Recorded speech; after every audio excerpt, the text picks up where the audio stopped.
Call the meeting to order at 6:31.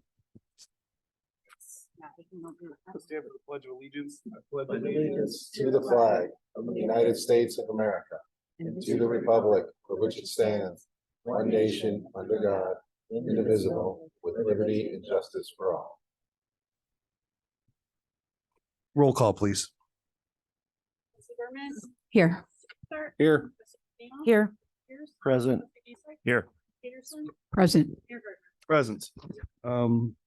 Mayoral report. We have a couple items on the list here. So acknowledgement of Fire Prevention Week, which is October 8th through the 14th. National Cybersecurity Awareness Month. And I also have two visitors here. So I have BMX state champions Liam and Mason King. Is that right? All right. So I've been told in order to qualify for the state championship, riders need at least 8 local races and 4 state qualifier races. Points are accumulated at each race and again at the state final. Mason and Liam went into the final sitting in first place, and at the final they both took home first place. Liam is a state champion for 12 intermediate. Which was Liam? And Mason is the state champion for 14 cruisers. I know that they're ordering signs to be put throughout town. So again, we want to say congratulations and keep up the good work. Where was the race at? You want to come up and say anything? No? All right. I figured I'd give you the chance, but thanks for coming tonight. Every mom and dad take you out for dinner or ice cream. You don't have to sit through this whole thing. Okay. All right. Thank you guys. Good job. Congratulations. Next is citizens wishing to address the board. Lori has the list here. If there's anybody that did not sign up, now is your chance, and she will read the ground rules for the citizen portion. The opportunity to speak to the board is provided for members of the public who have a comment to make about the business of the board. The board appreciates hearing from stakeholders and values your thoughts and questions. The board strives to make the best decisions for the village, and public input is very helpful. The board must protect the civility and decorum of this meeting. Please be respectful for the duties of the board and the democratic process in your comments tonight. Please state your name and address your comments to the board. Please limit your comments to 3 minutes. Please be factual and courteous, and the board requests that you not make statements that are personally disrespectful or condescending to members of the board or staff. To the extent multiple speakers are addressing a single issue, the mayor reserves the right to limit the number of speakers making public comment of a repetitive nature and/or limit the amount of time for public comment. The board does not respond to comments or attempt to answer questions during the public comment period. First, we have Jay Joswiak.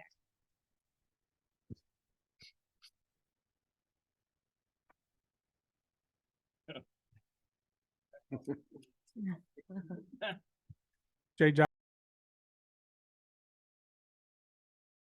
I don't know, a couple of weeks ago, my brother passed away, and went to the celebration of life. And there was a nice flower arrangement there from the village. So I wanted to thank the mayor, thank the trustees who took care of this. And so anyways, I want to thank you guys for that. It's very appreciative. The wife appreciated it, and so did his kids. So thank you very much for taking the time to do that. Second thing I want to say is, the tank, all the walls have been cleaned up and done. We're just going to put some sign up there and some information on there. In 30 days, we'll be having our memorial there. And if the weather's good, it'll be there. If not, I'll let Lori and Sherry know that it's out today for setting this all up. Thank you. I give my other. All right. Thank you. I know we're not supposed to respond, but I just want to say, I drove by the tank today and it looks absolutely gorgeous compared to what it looked like years ago. So to the veterans that were working on it, I know we captured a couple pictures of them. Tell them thank you very much. It's much better. And there's some little girl and a little kid and their mother over there climbing on it earlier, looking at it, and it's just great job. Mark Taylor. Okay. Jack Fields.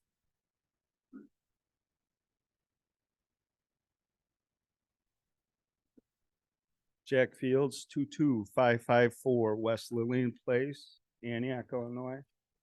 I'd like to speak to number 3 in the regular business, which is the Kia dealership going out there. A couple years ago, my wife and I bought our dream house back on Lillian Place, so that's where Brown Avenue goes down. You hit Lillian Place, you take a left, and that's where we're at. And so we just found out there's 7 homes back there. At the end, 5 of them off of Lillian Place, 2 actually have flag lots out to 173. So I'm here to speak about the Kia dealership. Now, I'm not speaking against the Kia dealership tonight. I know that it will be good for the village. Our family's been friends with the Scarpelli family for over 50 years, and I know they're a class act, and I know everything that they've done for this village. But what I'd like the board and the trustees to understand about, I just got these, Mike Garrigan sent me the preliminary plans, and I have 2 issues that I'd like to bring to your attention just to focus on when they get down to the details. And Brown Road, I don't know how many of you ever been back there. When we bought the house 2 years ago, a lot of people that I spoke to in Antioch that have lived here all their life have never been back there. They didn't even know the road existed. And we welcome anyone that like to come on back there. There's one way in and there's one way out. The last 2 years that I've been back there, I went and I've spoke to Dennis Heimbrough at Public Works, and I've also spoke to Eric Ring at the Antioch Township as far as looking for any type of help with the maintenance along the road. And the issue with that Brown Avenue going back there is that it's an easement that goes on back, and it's across, it's basically on the lot that was annexed in by the village. So in speaking with Dennis, he said that we snow plow back there to the mailboxes, which is the end of Brown Road, just in case you guys need an emergency vehicle back there. And since then, I mean, we appreciate that. He's done a well job, but we also have it. We maintain it ourselves, so we have someone to snowplow it. Eric Ring, but we pay township. We're in the township back there. All 7 houses are in the township back there, so we pay township taxes. So when I talked to Eric Ring, he told me that the township had never maintained it, and he's only been back there once in 23 years. And he can't put any money into it because it's on village property. Jack, sorry to interrupt you. Were you guys both speaking on this? No, he's Or was it? Yeah. Okay, but what I'm insinuating is I'm I going to know. give you his 3 minutes. Okay. Okay. Okay. So I'll get to the point, I guess. What I want the board to consider when they're doing that is, first of all, the entrance on 173 and Brown Avenue. Because September 1st, most of you know, my wife was in a terrible car accident there. She's on the road to recovery. And then, just for example, today pulling out of there, ComEd is doing some telephone lines there, or whatever they're doing, electrical lines.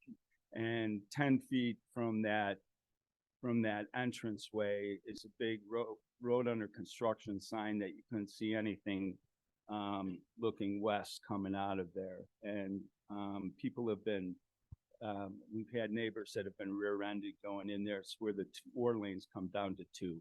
So the main point that I'm making here is, as you move forward, is how is that intersection, 173 and Brown Road, going to handle, or what is going to be in place to do the construction for the improvement of that area, that is going to be there because there's literally one way in and one way out. And we use it daily. Right now, I believe, unless they're going to use another parcel, that's the only parcel that's the only roadway that they'd be able to go in there. When that's going to be improved and how they're going to handle that. And the second thing is the water retention. Water retention from Menards and Walmart, my understanding is flows into Loon Lake. Been told by Mike that there are going to be 2 retention ponds there, but there's going to be a temporary water retention that's going to flow down towards Brown Avenue. Now, right now, the way the water flows, there's old silt fences in there from the project in 2007 that went on that are littering the woods. But Brown Road, you'll see if it rains for the next 4 or 5 days like it is, that water level that's coming off of that hill down towards the back of that retention that flows down will be at the same level of Brown Road, and we have replaced it with several loads of grade 9 gravel because it washes out. So those are my 2 concerns as far as moving forward. I'd just like you to consider it. Thank you for your time. Sorry I used up more than allotted, but thank you. Thank you. Thank you. All right. Next is the consent agenda. We have one item, which is the approval of the September 27th, 2023 regular meeting minutes as presented. Do I have a motion and a second?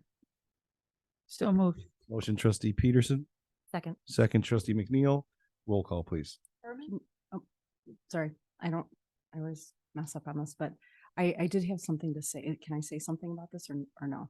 This item? Yeah. It's- Okay. So the last meeting, it was on this agenda. Sure. I believe it was, in regards to the boards and commission, the residency. Mhm. I had contacted our attorney to find out specifics and to request the state statute that was discussed during our last meeting. And I would like to see that because that's what I based my vote off of. We had a little bit of a discussion, but I had requested to see that. So I don't know if this would have to be tabled until we. For the minutes you're talking about? Yeah, or if we can still. I have, well, I could pass it. I also asked for that prior to the meeting too, for the law. How would it affect the minutes? I don't know. I wasn't sure if there was a Okay. process. Well, that I we would asked, follow. I asked for the law prior to the meeting in case there was a reconsideration of that vote to be handed out, only for the reason is because you're gonna lose some great people off other committees. You're gonna lose someone off the, Oh. hold on, No, I'm the chair. I don't know why we're discussing this with. we can discuss it another part of the meeting. Yeah, we can discuss That's another fine. part of the meeting because we're just talking about the minute. minutes here. Yeah. So I'm just looking for an approval on the minutes. There's going to be trustee reports and other items at the end that this can be brought up. So let's move on with the roll call for the minutes, please. Berman, Yes. Luther, Yes. McNeil. Yes. Pierce, Yes. Mason, Yes. Peterson, Yes. 6 voting yes, motion carries. On to the regular business items. First item is consideration and approval of payments of accounts payable as prepared by staff in the amount of $230,168.05. Do I have a motion and a second? So move. Motion trustee Bluthart, Second. second trustee Berman. Any discussion on this matter? Roll call, please. Berman, Yes. Luther, Yes. McNeil, Yes. Pierce, Aye. Mason, Yes. Peterson, Yes. 6 voting yes, motion carries. Next item is item number 3, consideration and approval of a resolution approving a site plan for a Kia dealership for real property located at the northwest corner of Route 173 and Brown Road in the village of Antioch, resolution number 23-64. Do I have a motion and a second? So moved. Second. All right, motion trustee Bluthart, second trustee Peterson. Any further discussion on this tonight? All right, roll call, please. Mayor, I'd just like to say that we hadn't broached those subjects that Mr. Fields brought up, and I'd like to make sure we take that into consideration because that is the only access into their residences. Sure. And that'll be, we'll make sure that's addressed. All right, roll call, please. Berman, Yes. Yes. Yes. Aye. Yes. Yes. 6 voting yes, motion carries.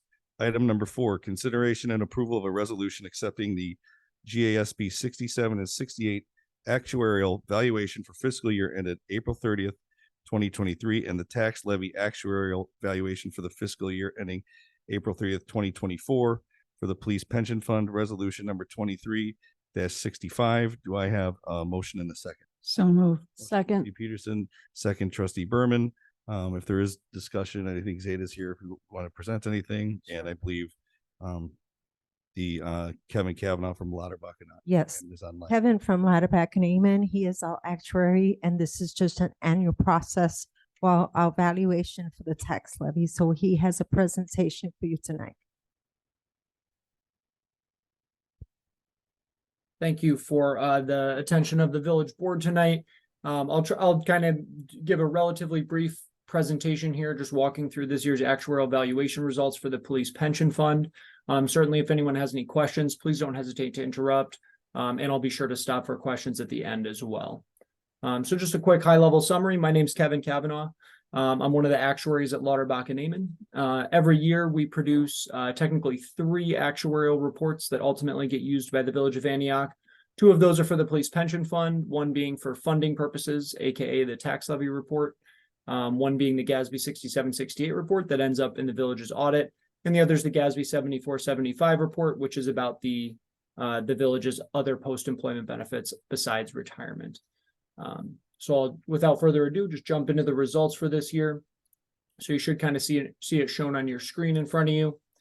The recommended contribution for the current valuation. So this is the recommended amount that we would suggest that the village contribute to the police pension fund for this upcoming funding year is $2,286,566. You'll notice year over year, that's an increase of about $125,000. or about a 5.8% increase in that recommended contribution. Some of the key metrics shown on this page, you can see the fair value of assets. That's just the total asset value of the pension fund as of April 30, 2023, with $15.512 million sitting in the pension fund. The actuarial value of assets spreads out the impact of each year's investment performance, whether that's gains or losses over a 5-year period. So you'll see this year that AVA is quite a bit higher than the fair value of assets by about $1 million. It's because the fund sustained an investment loss this year. It's not fully reflected in the AVA, but it is fully reflected in the fair value of assets. Accrued liability is $39.48 million. And the difference between that accrued liability and the actuarial value of assets is how we ultimately determine the unfunded liability. That's basically the amount that it would take to get the police pension fund to 100% funded today. Which this year comes in at $22,865,700. That translates to a percent funded. Either way you look at it, so on the actuarial value basis, the fund's at 42.08% funded, or on a fair value basis, the fund's sitting at about 39.29% funded. Jumping into that next slide there on page 3. This is going to show you the year-over-year changes that affected this year's recommended contribution, ultimately leading to that net increase year-over-year of the $125,000. So coming in, we expected to see an increase of about $70,200. We saw some salary increases above expectation, a couple promotions, a couple adjustments with collective bargaining that were reflected this year. The actuarial experience is the demographic activity, which I'll go over in a moment, which is a $17,200 increase. Plan changes, I'll circle back to that one, $6,400 decrease there. Investment returns were less than expected this year, which led to a $26,100 increase in the recommended contribution. And finally, contributions greater than expected. It really just is just a timing component. The contribution that the village made this year was pretty much right in line with the recommended contribution. It was 99.71% in terms of what we saw collected during the fiscal year on April 30, 2023. On page 4, we show you just the 2 components that make up the recommended contribution. So first off, you've got your employer normal cost. That's the cost of benefit accrual for the active members. And one way to look at this is if the fund was 100% funded today, this would be the only cost we'd be looking for the village to fund on an annual basis. But the other component that makes up the recommendation is that amortization of unfunded liability. This year, $1,849,905. That's representative of financing the unfunded liability. It's about $22.9 million over a 17-year period. So that's this year's payment towards it that we recommend in the amount of $1,849,000. And you'll notice those two components together sum up to the total recommended contribution in the amount of $2,286,566. I have a question, sorry. Yes, sir. You have the recommended contribution. What did we contribute last year? So the actual amount contributed during April 30, 2023 was the village contributed $2,182,423. And that compared, it was basically right in line with the recommended contribution to be contributed during 2023, fiscal 23, that is, which was $2,188,791. So that translates basically percentage wise to the village's contribution being 99.71% of the recommendation this year. Okay, thank you.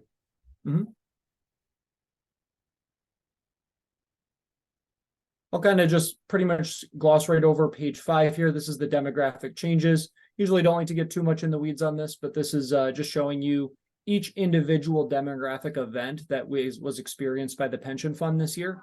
And the impact of each one of those demographic events. So you can take a peek through that. On page 6, this is a kind of a graphical representation of the active members. So this is anybody who's actively contributing to the police pension fund, broken down into these different quadrants based on their age and service. So this kind of just gives you a kind of a picture of how the fund population is made up. And you'll notice that towards the bottom right there, we've got this bordered off section. The reason we do that is because that's going to be any of your tier 1 members in the pension fund, tier 1 being anyone hired prior to January 1st, 2011. And they showing their retirement eligibility. So if you're tier 1, in order to retire with the pension fund, you'd need 50 years of age and 20 years of service for full benefits. And so then anyone within this quadrant is going to be the members that are retirement eligible. So as of April 30, 23, you've got 3 active members that are retirement eligible of the total 31 active members in the fund.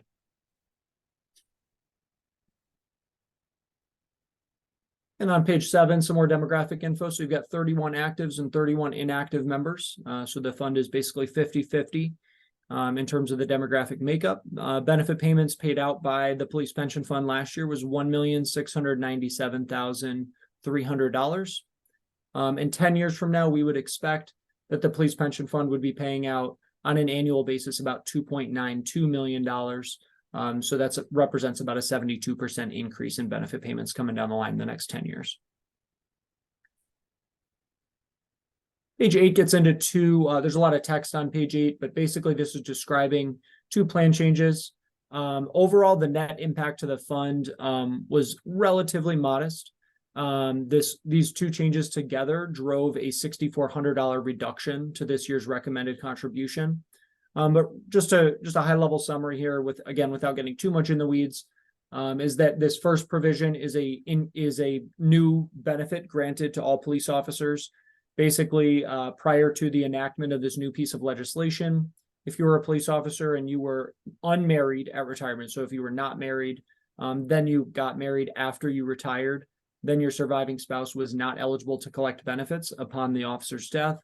Now, under this new plan provision, under certain provisions, certain criteria have to be met that would allow for benefits to be payable to the surviving spouse of a deceased police officer who got married after retirement. So you can kind of see those stipulations here listed on this page. Basically, the spouse would be eligible for a maximum of 15 years of benefits starting no earlier than age 62. And that's only if the police officer was married for at least 5 years prior to their passing.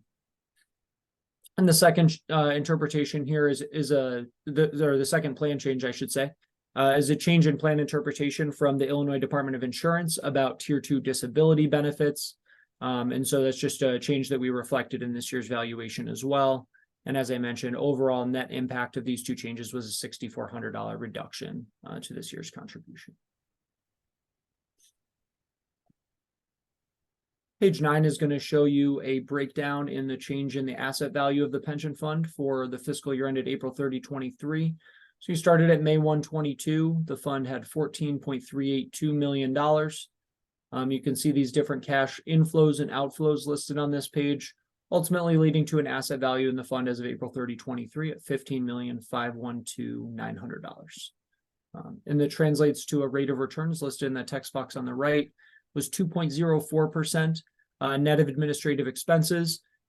Keeping in mind that the expected rate of return on investments is 6.75%. So we were approximately 4.7% below the mark that we would have expected to see on investment returns this year. And can you also explain where it says benefits and refunds is a negative $1.7 million, and then other expenses is $55,000? Can you explain what that covers?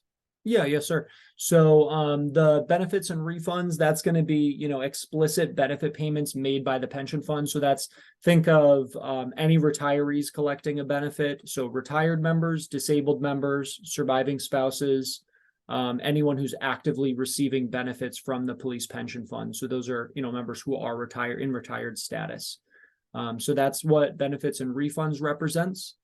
And refunds being, potentially what happens sometimes is if a member accumulates a few years of service with the police pension fund, but separates service, then they may not be vested into collective retirement benefit in the future. So they can be potentially issued a refund of their employee contributions. So that's what that means when we say refunds.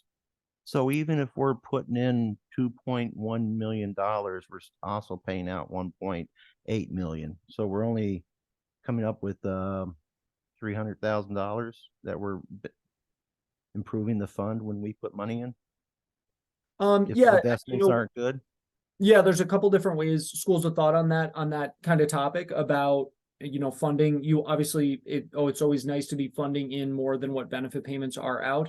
However, keeping in mind that when the village makes contributions to the pension fund, we're more so thinking of those contributions as really in two ways. One being funding active members' future benefit payments. And so kind of like you would think about maybe perhaps your own personal retirement plan, having like a 401k. It's that the idea being that we fund throughout the active working career of the police officer, with the intention being that money will accumulate interest over time to eventually pay out future benefit payments. And that allows for that's really the mechanism of the pension fund that ultimately saves money, right? Is that, we put in money throughout the working career of each officer, with the intention being that eventually when they transition into retirement, that money will have accumulated some interest, and then we'll be able to pay it out, those benefit payments. So that's like the normal cost component. The other component being payment towards unfunded liability. That's generated from all sorts of different sources. So unfunded liability can come from not meeting investment return expectations in a given year, assumption changes over time, plan changes like the laws changing regarding pension funds. So ultimately, that's kind of more so we think about it from that perspective, but it's a healthy way to look at it too, as well. Just to say, if you compare just a cash inflow outflow game, right? This year, the village contribution in was $2,182,000. Cash flows out of the pension fund was about that 1.71 in benefits, plus the 55,007 in other expenses.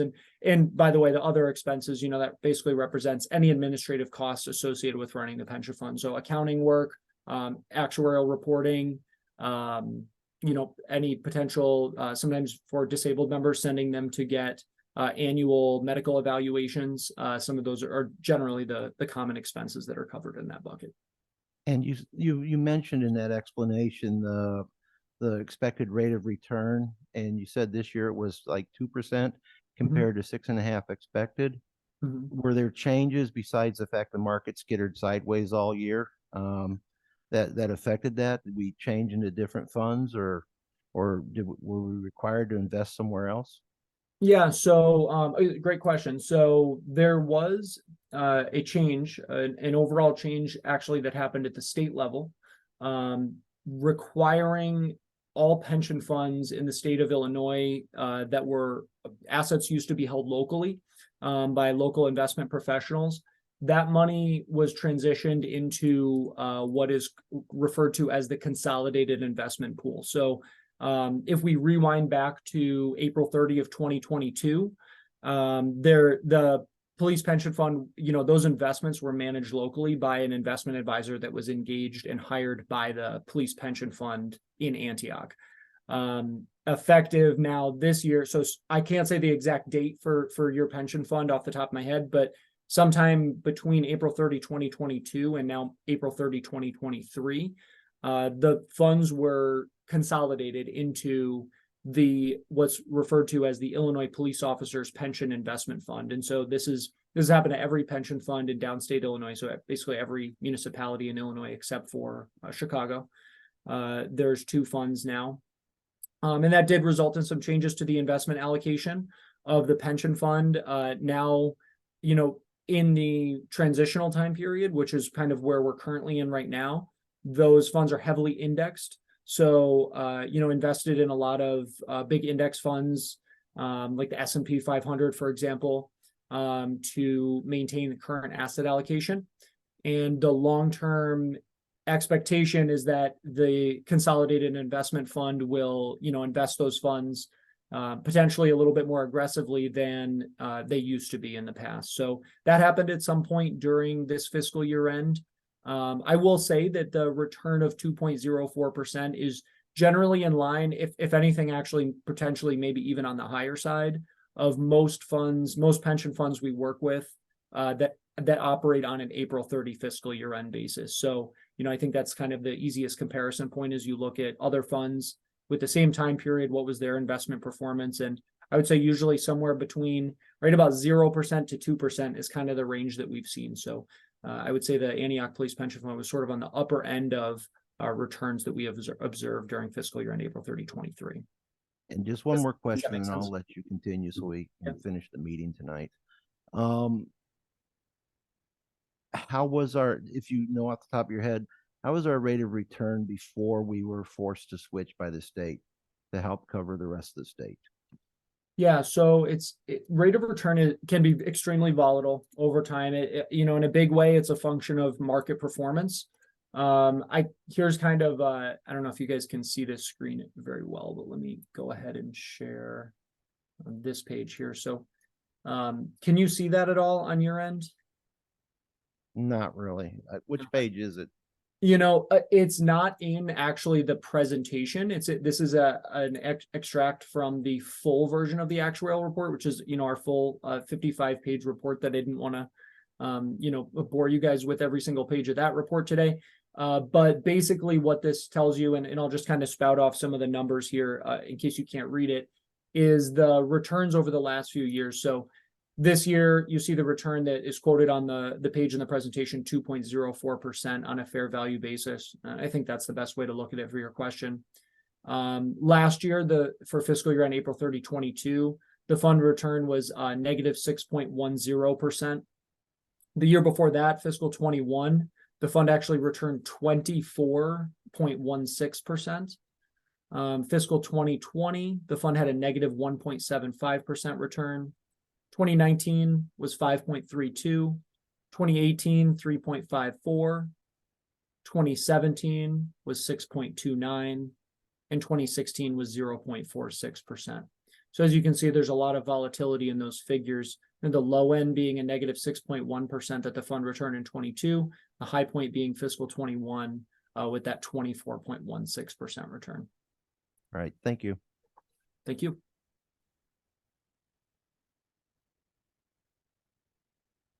And just moving along here to the next page on page 10, this is going to highlight some of the risk management metrics that we look at. So these are some factors we look at for every pension fund to identify sort of how's the fund operating, right? Is it high risk, low risk, moderate risk? And I will say on a couple of these metrics, the fund's kind of in that moderate, maybe even pushing up towards a higher risk category. And so just a quick explanation of why that is ideally with this first metric, we compare the fair value of assets to the accrued liability. We'd like to see the ideal relationship here being that the fund has more in assets today than it has in inactive liability.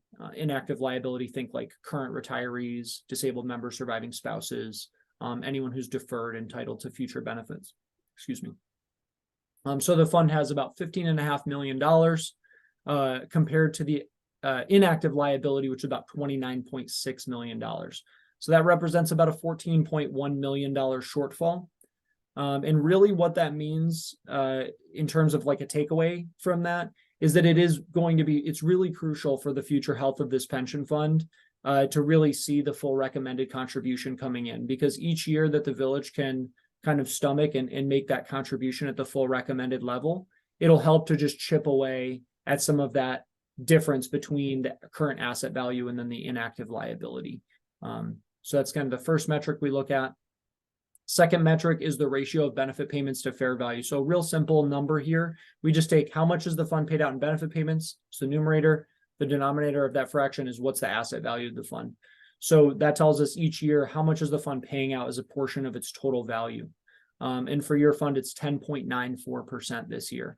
I'll say that's a pretty high number, right? That basically means that each year the fund of the entire police pension fund, almost 11% of it is going out the door as benefit payments. So not that this is realistic necessarily, but one way to look at that is basically if all the cash coming into the pension fund just went to zero, right? So if the village didn't make contributions, the members didn't make contributions, and there was no investment returns, those are typically the three cash inflows.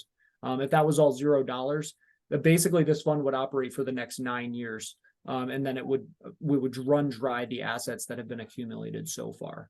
So Okay, it's a little bit of a doom and gloom stand it no approach. more. I'm going to ask 2 more questions. Sure. Yeah. So essentially, the rate of return that we're expecting is 6.75, but we were anywhere from negative 6% to 21%.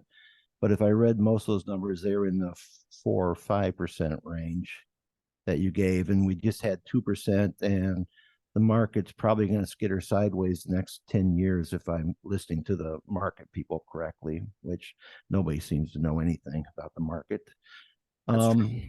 Why are we not looking at the contribution as having a higher requirement, because the rate of return we're expecting isn't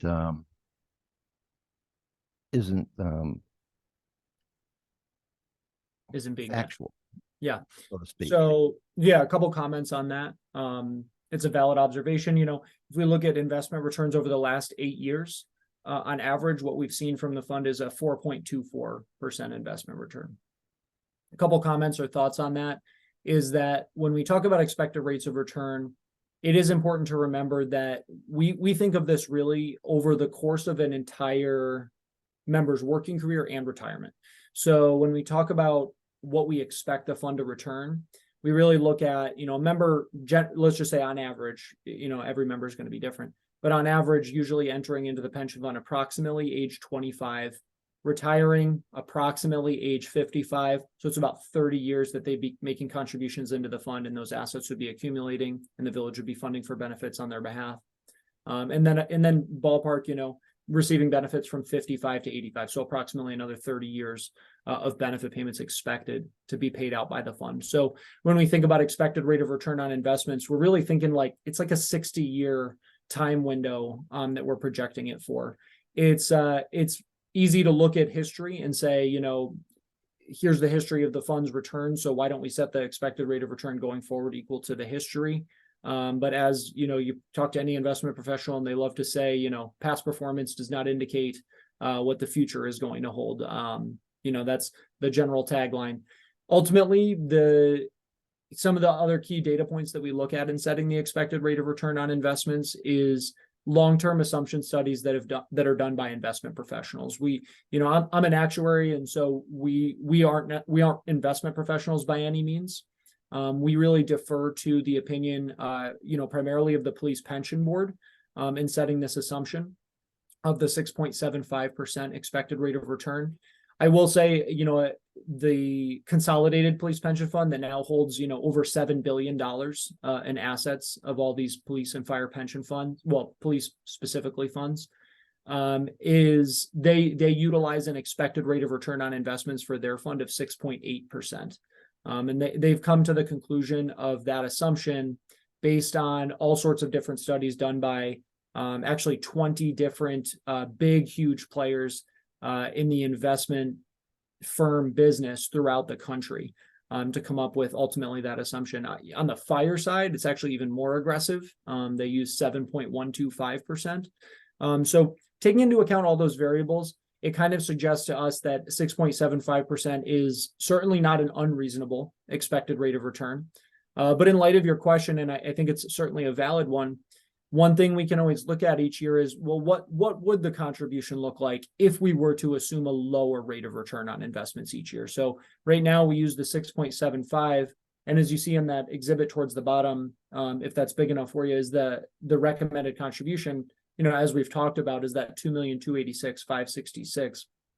If we were to instead assume that the investments were to return 6.5% annually instead of the 6.75, that would generate about almost $120,000 increase to this year's recommended contribution. We'd instead be suggesting to the village to contribute $2,405,526. So that being said, it's certainly, the recommended contribution is based on the 6.75%, but to the extent that the village has any, flexibility or the ability to make additional contributions to the fund, this does give you a sense of what, if you wanted to assume, instead that the fund got 6.5%, you can see here what that recommended contribution would look like, approximately $2.4 million.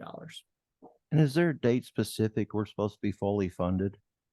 Right now, the fund is, so when we develop the recommended contribution, we're targeting 100% funding over the next 17 years.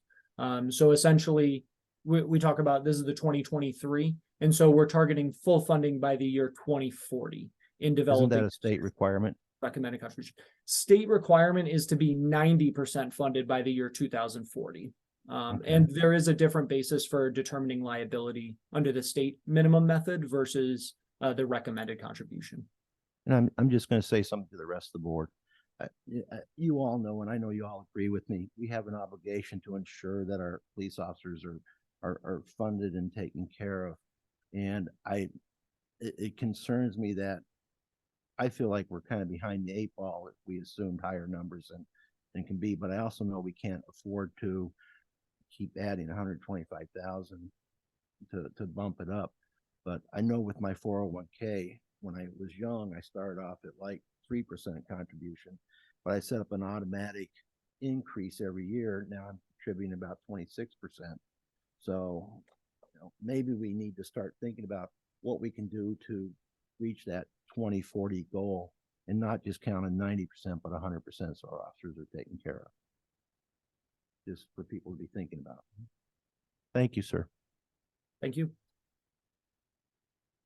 There's a couple more slides to cover real quick. Actually, it's relevant to your comment. There is on page 11.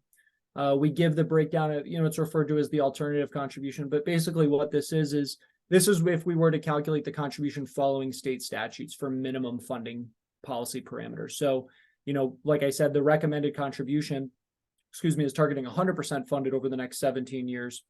The number on this page is $1,923,083.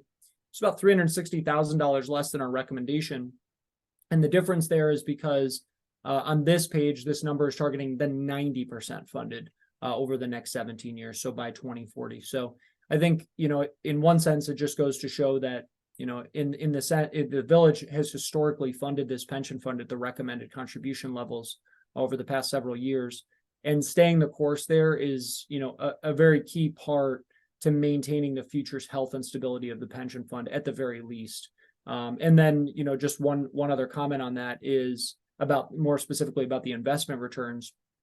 Something to keep in mind is that, you could set your expected investment return, up or down, it's important to remember that ultimately there's really a reckoning done every year. So we assume that 6.75%. This year the fund returned 2%. So then what you saw this year was that there was an increase to the contribution to account for that investment return. So really, to that point, the more conservative you are with setting the assumption in the first place, the more likely you are not to see items like this that like investment returns less than expected this year generated a $26,100 sort of unexpected increase to the contribution.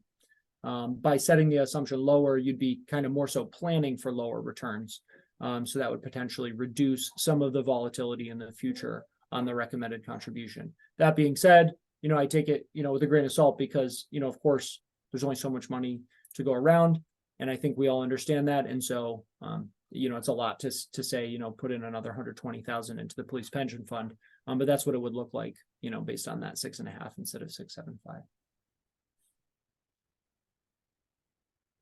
And then these last two slides come from the GASB 6768 report. So on page 12, we just show you a 5-year history of how much the village has contributed each year to the fund. I just alluded to the fact that the village historically has really funded this pension fund at recommended levels, and this really kind of shows that on paper. You can see this year, for example, as I alluded to earlier, the village put in 99.71% of the recommendation. So this actuarially determined contribution is basically the recommended contribution for the fiscal year end. And so that was 99.7. And on average over the last 5 years, the village's contribution has averaged out to about 98.81% of the recommended contribution. So that's the good news is that, the village has been funding this pension fund at the recommended contribution levels historically, at least in the last 5 years. And page 13, this is just an exhibit from the GASB 6768 report. It's called the solvency test. Basically an 80-year projection of cash flows for the pension fund. So that's what's kind of listed at the bottom is the number of years. And then the asset value that we project the fund to be at. And one of the key variables that we plug into this model is the future contributions from the village. So we do assume that future village contributions are at that 98.81% of the recommended contribution. And when we run that into the model, it generates a favorable result. It basically says that this pension fund is projected to be fully solvent. So assuming the village can continue to contribute at the recommended contribution level into the future, then the fund is always projected to have more in assets than it's expected to have in benefit payments. So that's kind of what this exhibit shows. The black line representing the asset value of the fund, the blue line representing benefit payments out of the fund. So this kind of just shows you the fund is projected to be able to pay all future benefit payments for the current members. That helps out the village on the financial statement reporting, because if there was a projected insolvent result in the future, that would increase the net pension liability. So I have more than taken up enough time from the village board this evening. Again, I'd be happy to answer any other questions anyone might have on this year's results, but that is kind of the summary of this year's actuarial valuation for the police pension fund. Thank you. Thank you. Any other discussion on the board? All right, roll call, please. Berman, Yes. Luther, Yes. Neal, Yes. Pierce, Aye. Yes. Yes. 6 voting yes, motion carries. Last item on the agenda for the regular business is consideration of a resolution authorizing the village administrator to approve purchase of the alternate cafe window, the open space project at Depot and Main Street, the amount of $26,616.45. Resolution number 23-66. Do I have a motion and a second? So moved. Motion trustee Peterson, Second. second trustee Bluthart. Any other discussion or questions for staff? All right, roll call, please. Berman, No. Luther, Yes. Yes. Pierce, No. Mason, No. Peterson, Yes. Gardner. Yes. All right, next is the administrator's report. Administrator Kime.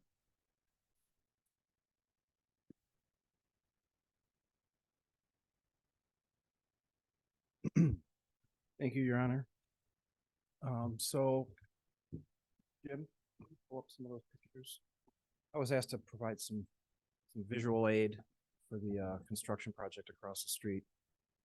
So I got a few pictures I can show you of progress.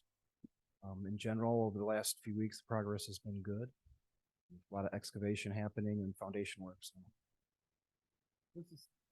This is a picture entering off of Orchard Street. Kind of just gives you general conditions of what you see when you get onto the site. In this picture, you can see the green tanks that are there to potentially house stormwater that we may encounter that may need to be potentially shipped off site. And there's a rain cleaning or a stormwater cleaning machine there as well. Think of it as a giant filter. So if we have any sediment laden water, we can run it through a machine to clean it before we discharge it back to the creek. So dewatering and bypass pumping have been a very big part of this project. I think over the next few days, they're going to be a very important part of this project because we're expecting a lot of rain to move through here. It's the challenging nature of this project is the creek itself and managing the flow of water.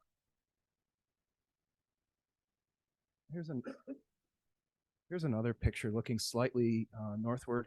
You can start to see the outcropping stone. You can see that the channel is mainly excavated on the western part of the site.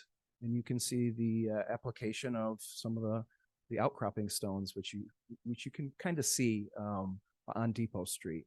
So they're being placed now by Breezy Hill Nursery. Oh, that's it.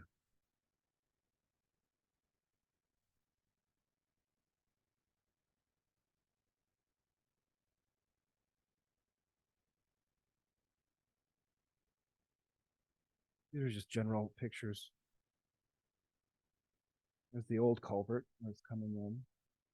Here you can see, stop on this one, Jim. Here you can see, kind of a look along the channel. You can see that the channel is mainly excavated at this point. There is some additional excavations that have to happen for foundations and some work on the very eastern side of the site where the creek comes into. They haven't quite gotten that far yet.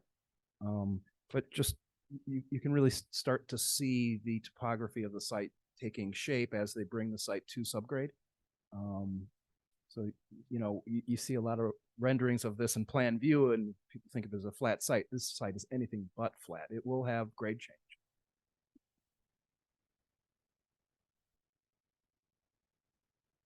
Another shot of the channel being excavated. Go back one, Tim. Go up one. So that part of the managing the water on the site, you can see a steel plate was driven kind of as a coffer dam to keep water out of the active areas where they're working on the west side there. So it was kind of a ingenious way, I think, there was an available steel plate there and they pounded it in to basically prevent any water from getting into the areas where they're working. So I thought that was clever of the contractor to utilize that. And the stone forms. This is basically the foundation they're working on now. Maybe one more click. Right there, stop. So you can begin to see what when we say, I think you've heard the word structures on site are. Everybody can kind of imagine a building. Sure, there's going to be a building here that's a structure, but there are also other structures. So you can see the forming and concrete work that's going on. Steel, lots of steel are going in this concrete. And this is going to be basically the structure along Main Street. It will be a nice vantage point to look eastward upstream on the creek. There will be a plaza in this area at Depot and Main Street. But the things you don't see underground, you'll see a nice paved area where you'll stand and you'll have a wall there, be very decorative. What most people are never going to see is what it really takes to build that. You can see the arch in that form where we're going to have arches where both structures, where it comes in, where it leaves the site, as well as the bridge. That's all going to have similar geometry. So you can get a look at what's happening there, but it's actually going to be a two-chamber structure. We are also in process of moving a sanitary sewer through this structure, because we have to move a sanitary interceptor line. So that work's going to be done simultaneous with the construction of this structure. I thought it was an interesting, good picture, Jim. Thank you. You can go on. Keep going. There they are again. Different views of that. You can really see the arch good in that picture. And you can kind of go back one, Jim. You can see there's a guy in an orange shirt standing there, probably pretty close to where the flow line will be. And you can kind of see the top of the green tarping, so when I say the slope on it, he's probably standing at an elevation 11 or 12 feet below the sidewalk. Okay. So that's, when you look down over the structure, you're going to see, you're going to be 11 or 12 feet, plus your height above the creek. Just to give you some perspective. Then you can see the foundations walking up the slope there toward Main Street as well. Keep going. That's the northern slope. Go back one, Jim.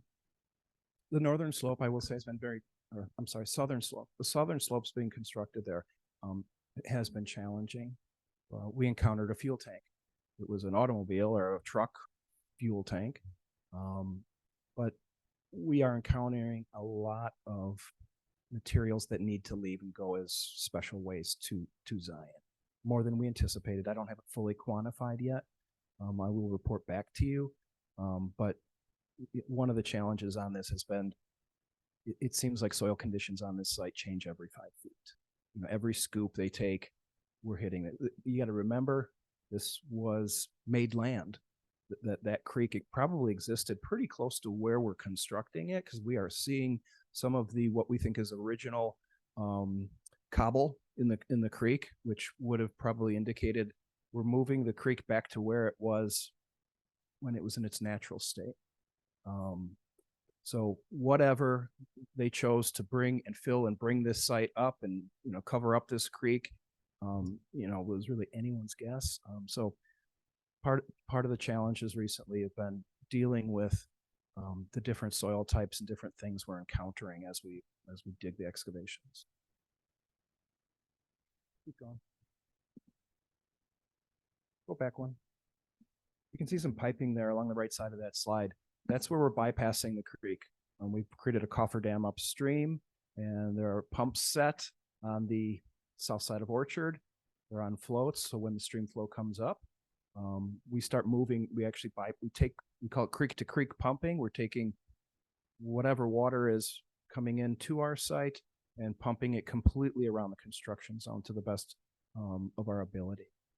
During very heavy rainfall events, we probably don't have enough pumps to pump the most serious events. We do have enough pumps to pump the required, which is a 10-year storm. So if we get 3 inches of rain over the next few days, it's going to be challenging. Does that mean there might be flooding upstream? Or is there a way to bypass it in case it gets really bad? No, we have a sluice gate installed on the cofferdam, and if anything, we're going to make upstream condition, and we have been making upstream conditions. We're literally pumping everything we can upstream. We're almost drying up the creek upstream to make room for the storm events. But in the event we had to open the sluice gate and let the water through, that's what we would do. Thank you. Just general pictures of the site. So I think you get a good indication from those what's been happening. But yeah, it's a very active construction site. The look ahead will be more foundation work. We're going to start building the bridge structure. It'll look very similar to what you see the Main Street structure. However, that structure is designed with piling, so it's going to get very loud very soon there. A crane will come in, or a pile driver, essentially, and they'll start pounding piles in to support the foundations for the bridge structure. So that'll be an interesting couple of weeks while they're doing that, and probably expect a lot of serious noise and vibration. They ought to be real thrilled about that at the school. I've been across the street. Yeah, I've been in contact with the superintendent. They're aware. They've taken a very, I think, positive approach to this. I think they're excited that we're doing this project, and they said, we'll keep doing what we need to do. The good news is they don't do, it's early learning. They don't do a lot of testing, and so maybe if there's a nap time in there, that might be a little bit difficult. And we know we have a couple of children in the house next. The resident there right across the street has a couple of small children. So we're keeping in contact with both parties and kind of keeping them abreast of what's happening and what to expect. I noticed today on the east side of Orchard, they were digging and putting in PVC piping. What's the purpose of that? And is that going to impact the proposed veterans area? It shouldn't impact the proposed veterans area at all. But they're installing the conduit that ComEd requires to underground the utilities. Okay. So, yeah, believe it or not, some of the utilities that are overhead running along Depot Street are actually getting moved to the south side of Orchard Street. Thank you. Okay. So I shot you an email today, and I notified you of an impending community event. It's going to be impactful, and that is the quiet zone suspension. As you know, I've reported to you that the village initially had some responsibility to make an improvement, or at least we were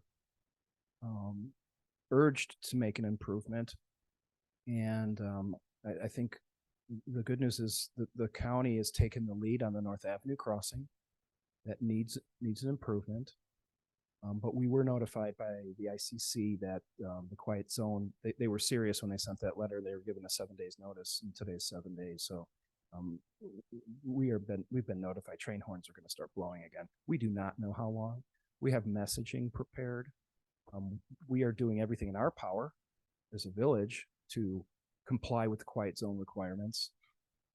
But we're in an intergovernmental agreement with 11 or 12 other entities, all of the communities along the CN line, as well as the county. And I think everybody is making their best effort to comply with quiet zone requirements. However, there's been a number of things that have happened.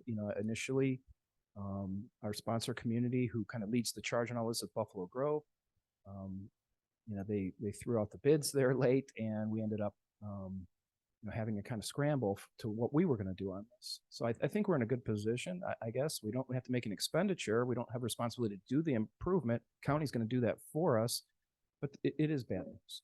The community and all of the communities along the CN line have enjoyed no train horns for over a decade. There's likely to, and I know there have been letters sent to our state legislators. There's been a plea, which I've absolutely participated in, to try to persuade the FRA and the ICC to allow the quiet zone to remain without suspension. However, the fact of the matter is it doesn't comply, and the decision was made to suspend the quiet zone. Go ahead. I feel like it's me tonight. I'm sorry. Must be talkative.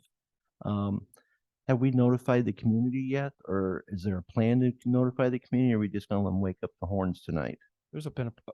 We learned this afternoon that this was indeed going to happen, so we already had our materials prepared, and there's a posting that went out on social media that Mr. Moran prepared and posted, and it directs them to a kind of a little question and answer page where they can get more information as to why this is happening or what to expect to the best of our ability. We do not know how long it will take to terminate the suspension. Is this something that we have the ability to through our notification system, like phone or text? Yes. Yeah, I think that's a good idea. We should probably prepare something for a auto call. That unfortunately reaches pretty low percentages of people. That people don't necessarily register for that, but it will reach some. But yeah, we're going to make an effort to let people know, and we're prepared to take the phone calls. We'll get calls. Unfortunately, if there are any deficiencies, every single community is impacted. From state line to Lake Cook Road. Nobody's happy about it. On a more positive note, seems like we're in a much better place with our clarifier repair. The analysis of the concrete did gain some strength over the 56-day breaks were higher. So, the concrete has been deemed to meet the design criteria and the intent for the design. It was spec'd out at 4,000, and some of it tested well over 4,000, but some didn't. So The analysis was done to determine that it's going to be able to perform and do what it's supposed to do as poured. So it's not a tear out, remove and replace situation. They've also completed. They did have to remove a bit of concrete that was a little bit high. As you know, we have machinery that spins and collects sludge on the bottom of that tank, and it has to be exact as this machinery rotates.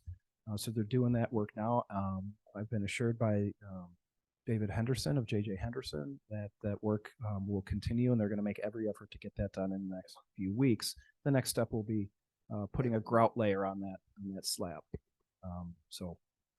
We are slowly but surely making progress, and I'm told we're near the end of the tunnel here and getting that clarifier back online. I had a chance to attend the ICSC retail conference in Chicago.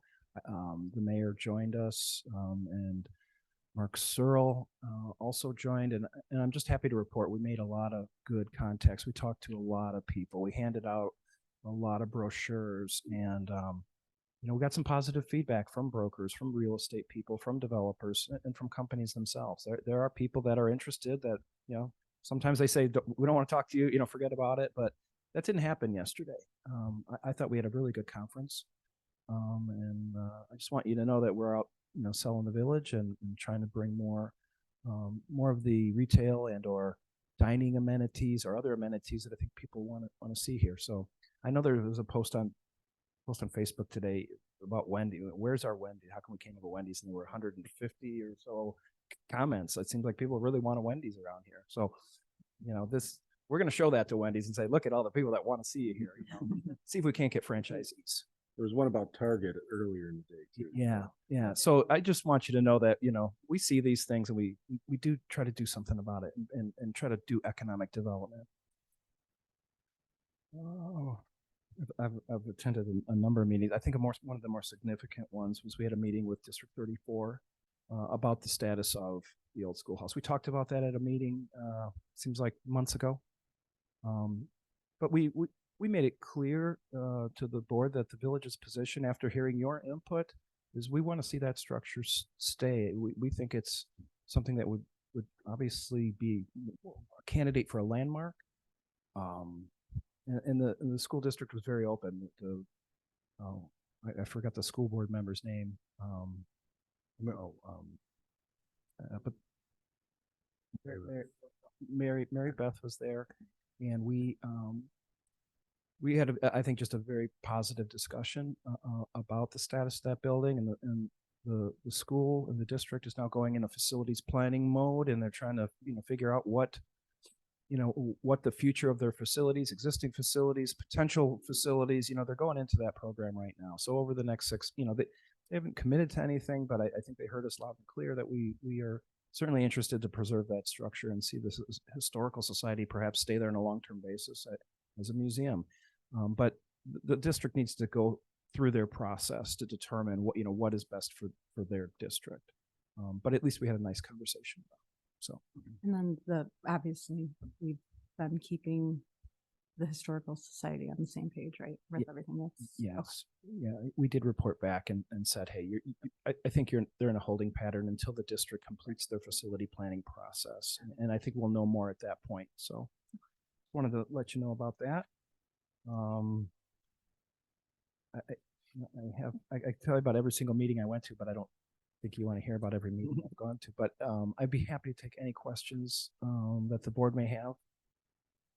The only thing I was going to say, Jim, is if I looked at it correctly, the work that the county is going to do at the railroad, we had earmarked $100,000 project. So that was $100,000 that was on one of the plans I saw. So good that the county's doing it. And I'll look ahead at that. We're being told that work is going to start fairly shortly, possibly October 23rd or thereabouts. Unfortunately, it's a longer closure. They're telling us possibly 30-day closure. I heard that as the county is going to pay for that, when it's finished, they'll be able to get reimbursed by the railroad. I think the railroad is going to the major funder here. I don't know. I think there may have been some grant money involved as well, is what I Yeah. was told. When me and Brent met with the Illinois Commerce Commission that does the railroad stuff for the state, they said they were giving 190 and the railroad would be giving 60, and then the county would be running the show. Yep. And the county's been very proactive for Antioch, so we should reach out and appreciate anybody with the county. Yeah, absolutely. I agree. All right, maybe. Thank you. Village clerk. Quickly want to report that Kelly Morris in our front office is having a 5-year anniversary of employment with the village this month. So I just want to acknowledge her for that. That's all.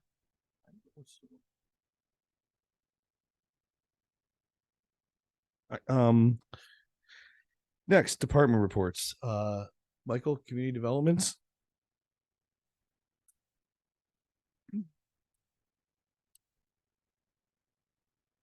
Your Honor, very briefly, I wanted to just update that staff continues to work with SP Freeman. As you know, we are currently in the process of trying to work on actually a TIF study for the marketplace property. So staff is continuing to work with associates from SP Freeman on that. There's some additional information is required, but we do expect some type of preliminary determination of whether the study area basically qualifies for the TIF analysis and TIF requirements according to the state statute. So we continue to work with SP Freeman on that. I do wanted to advise the board that there is as you'll recall, there's a new solar farm that has formally applied up on North Avenue.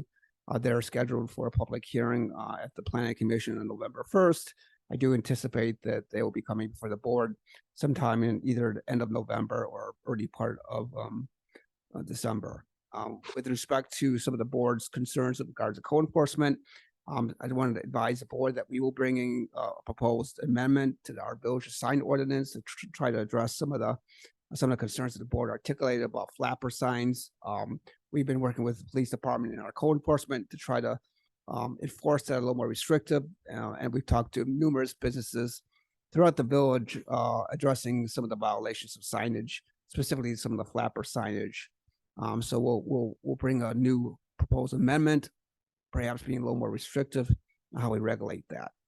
Also, we had a Historic Preservation Commission meeting. I did report to them that we're working with Landmarks Illinois on a potential National Register designation for downtown Antioch. Landmarks Illinois did believe that on a preliminary basis that the downtown would qualify for a designation. So that would also help our economic development. We would be one of the few communities in Lake County that would be identified as a National Register Historic Downtown District. And then more excitingly, I want to let you know that we are working with Raymond Chevrolet and Mr. Scarpelli on the installation of some new electric EV chargers at no cost to the village. And now Mr. Scarpelli is actually here. And I want to invite him to maybe just provide the board with a brief update on what this new project is. This is funded by, I believe, GM. We're working on with Mr. Scarpelli and Raymond Chevrolet on the installation. We're talking about installing them in the top street parking area, not top street, but the parking area. So with that, I'm going to turn over to Mr. Scarpelli just to kind of provide some additional information pertaining to this new EV project. Who's Mr. Scarpelli? Hello, everybody. I'm Mark Scarpelli. And while we get going here, I wanted to maybe pass these on. Those are graphics from General Motors. As a GM dealer, they have a program that allows us to co-fund charging stations for the community in which we're involved in, which of course is Antioch. So those charging stations, we'd like to provide to the village 2 charging stations, which essentially will charge 4 automobiles, cars, trucks, SUVs. The only vehicle it will not do is a Tesla. Tesla has a different plug charge. It will do a Nissan. It will charge a Dodge. It's not exclusive to a General Motors product. So a Tesla also has a different plug that comes with their automobile that they can use on this charger. So That's a good thing. So if you have a Tesla, you still can charge there. They have to have the adapter. These chargers, so everybody knows, is called a level 2 charger. It will charge about 110-mile range for 1 hour. So if a car is parked there for 1 hour, and they say car, truck, SUV, charge there, sitting there for 1 hour, it'll give a 110-mile charge.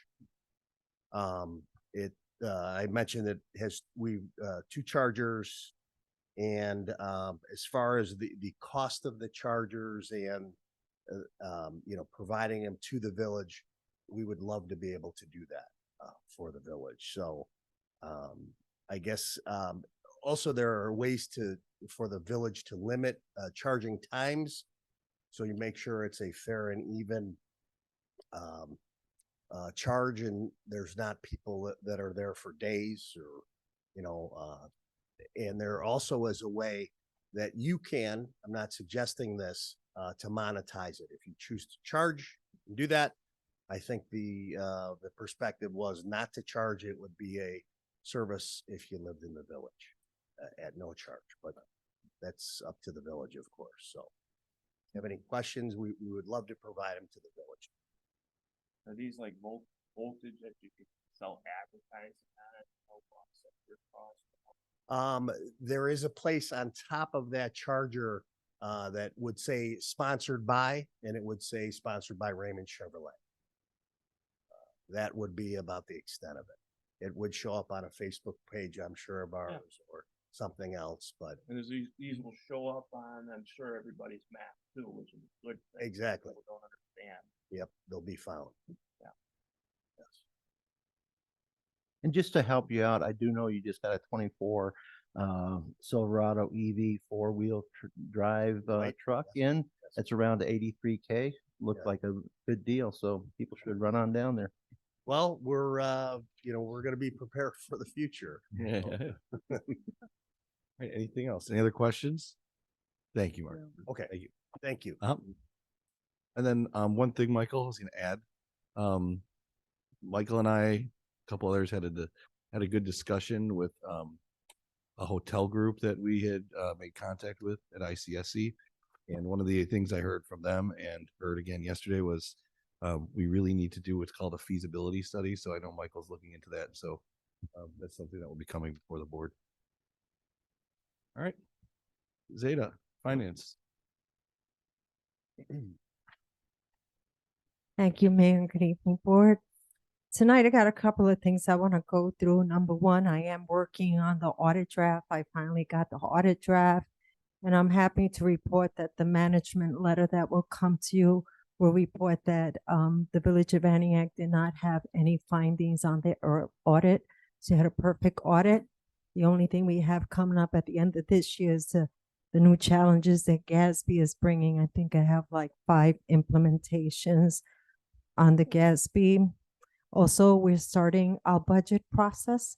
We're having a meeting tomorrow to discuss capital plan, and it's not the capital plan that we have implemented right now. Those are the major capital plans that we have, or projects. This thing is kind of like software, like we know finance in the near future will need a software. It's kind of to have a wish list of what department heads will need in the coming years and maybe put it in priority. Also, I know that recently I updated my financial analysis report, and as I attend meetings, there's some questions that come up. So I wanted to kind of like this report, you got it like maybe a week ago on Friday. So I wanted to highlight information. If you've gone through it, at least the first 14 pages, it looks like a lot of material, but it's great material that if you take time when you're bored at home and read it, you'll find a lot of interesting stuff in here. So I just wanted to quickly go through it and let you know the things that you can find. I start the cover page with itemizing all the reports in my financial analysis. I give you a quick glimpse, and I do an analysis on all the funds and the expenses and revenues, and I make comparisons with year to year, meaning this report on the financial analysis for August. So you could see the comparisons from August 22 to 23. You can see that. I give you an analysis on year to date. Year to date is last year to this year. I show you comparisons. Another page you can find, I give you the target range for the month, and it tells you what your actual costs or actual revenues are versus the budget, and it gives you an idea where we at.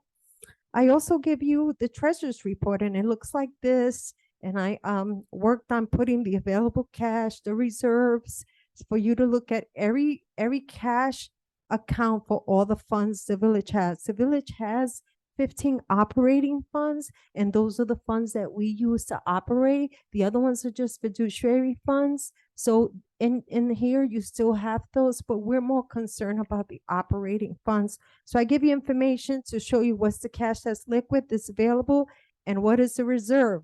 Also, I have another page, it's called financial reporting. So what I do is identify the types of funds, what are they used for? I give you the categories, and then I give you a great page here. It is page, you may want to write it down, is page 8, where I list each fund. I list the income that comes in. I list what has been earmarked, and I show you what's available for any decisions. So if you want to make some follow-ups on what's happening on each of the funds, what revenues are coming in and what they're being used for. There's also a list of capital projects. So the capital project list has all the major capital projects we are working currently on. You have the budgeted amount for each item. You have the amount that has been in total spent, and you also have the bonds, how much money has come out of the bond for all the projects. The next page is specifically just for the bond. It shows you every project that we provided to you for the May 1st budget, showing every capital item that was going to happen this year and how much we have spent thus far with bonds money. And then I also give you some great information by category. You can see 5 years of in the general fund and the water sewer fund, which are the major funds that we need to be concerned about, because that's where personnel is. And personnel, as usual in any company, is probably the highest percentage of expenditures. So I give you all those categories that are major. I also provide you the revenues. There's historical revenues in here for the water, sewer, and the general fund. You can see the major sources of revenue is like sales tax and income tax and utility tax and so on. So this is great stuff that you can look up and see the history of anybody asks you. You could use it as a guide. In the back, I also provide you what's called the budget report or the expense report, and this is by fund. You also have the revenue report by fund, and then I provide you the detailed line item for every revenue and every expense. So if there's anything that you would like to see in my financial reporting, you can send me an email and I'll put it in the packet for you. Okay, any questions? I've got some questions, unless you guys got questions. But, and for reference, we're at about the 6-month mark. We're about halfway through our. Yes, we are. Okay. Mhm. All right, I got a bunch of questions because I do read this report. You do a great job. Thank you. So how much money, I looked at this, how much money we were granted on a total bond project for Peterson Park, Rim Road, Public Works? Was it $21 million? Yes. Okay, how much money's left? Right now we have 18.7 million. Okay, so with all the projects together, 18 million? Yes. Okay. With what we have now, is that gonna, how much money was allocated in the capital improvement plan that we started the project? In the original capital improvement plan that we presented to the board, what items? Are you looking for specific? Just, Pittman, 11.3 million. and how much is that projected to be? We're anticipating 15 million 15 million? with change orders. That's what change Because orders. what I saw too, We may not get to 15 million, okay? The project bid at 12.5, okay? Okay. I understand. Yeah, I got questions for you. So this is Ada's turn, and I'm reacting to the Daily Herald paper, the article in the Daily Herald. I don't know when we named it after a rehab facility. We'll get to that. So this is Ada's questions. It was named Gateway Park in the Daily Herald, which Gateway Facilities in Lake Villa, which is a rehab facility. I don't know if you saw the article, probably didn't. So I don't know who named it Gateway Park. So It's not been named. that was the Daily Herald. So I'm reacting Daily Herald. So I'm asking Zeta.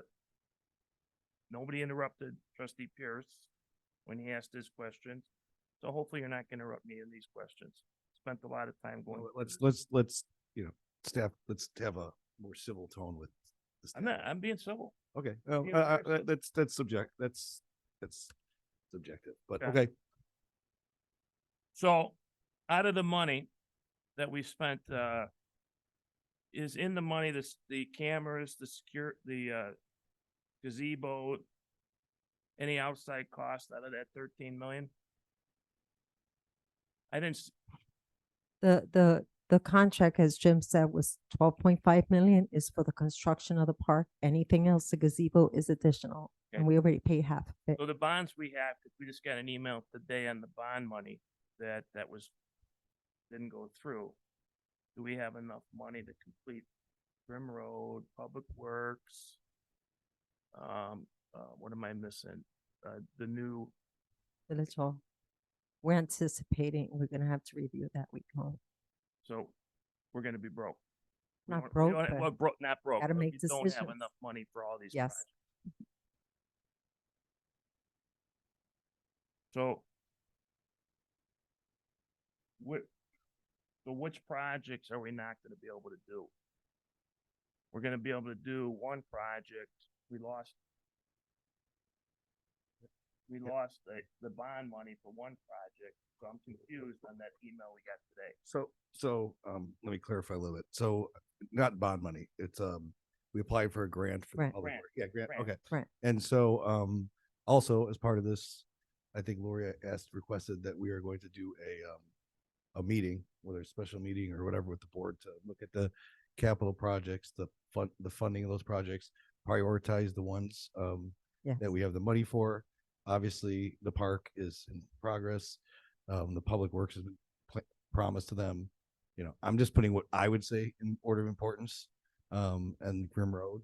And then, the village hall, we have to see other items like what's this property worth?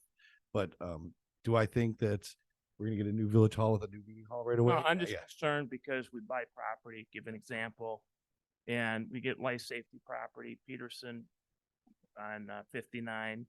That sits there and becomes a weed bed. Kids are again, no sidewalk to get into town because we don't have money for this or that. We promise people this, we can't give them that because we overspend on budgets. And one thing's promised, we buy stuff, we promise stuff. And I'd hate, I'm still seeing kids walk on 59 and things aren't getting done. And this actually came up today also with Ashley. So I went to Springfield because we have $1.2 million that the state gave us or awarded us in 2019, and nobody knows how we get that money. So I said it was actually Representative Joyce Mason's office that awarded us the grant, and 600,000 of that is for the bike path. So again, being able to get that money in. So my point is, I think it's time we really look into, like the fire department does, maybe a grant writer. Because I think that's the important, because that's become an expert field, and the fire department, they do it where they pay a percentage of the grant that's earned. They don't get it, they pay $200. And we did hire somebody, and we've asked again Ashley to work aggressively with her and send some other items. But yeah, I want Scott. Is that related to Ed's comments, or I want to let him finish and then? I just want to let it finish. Okay. No, I just want to make sure everything we say we're gonna do, that we don't have Public Works, a vacant building sitting there for 5-6 years. We can't spend, that's a $7 million project. Is my memory off? 5 million? For what? New village hall, The village hall, we budget at 3 million. 3 million? We have budget at 3 million. Okay, That was the original budget. Yeah.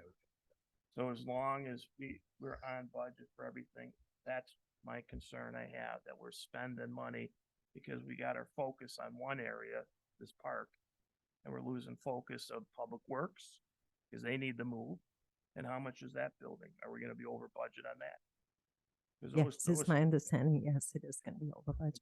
And that's why I think it's important tonight that we see the plans that were created by the architects and then give direction on the plans and cost and, work through that on the, or, different phases of the projects, for me, Village Hall personally, Village Hall could be a two-phase thing, get inside the walls and then do a meeting hall later and use a senior center for, as long as needed. But I think some of that information is going to come out in the cow. Is that correct?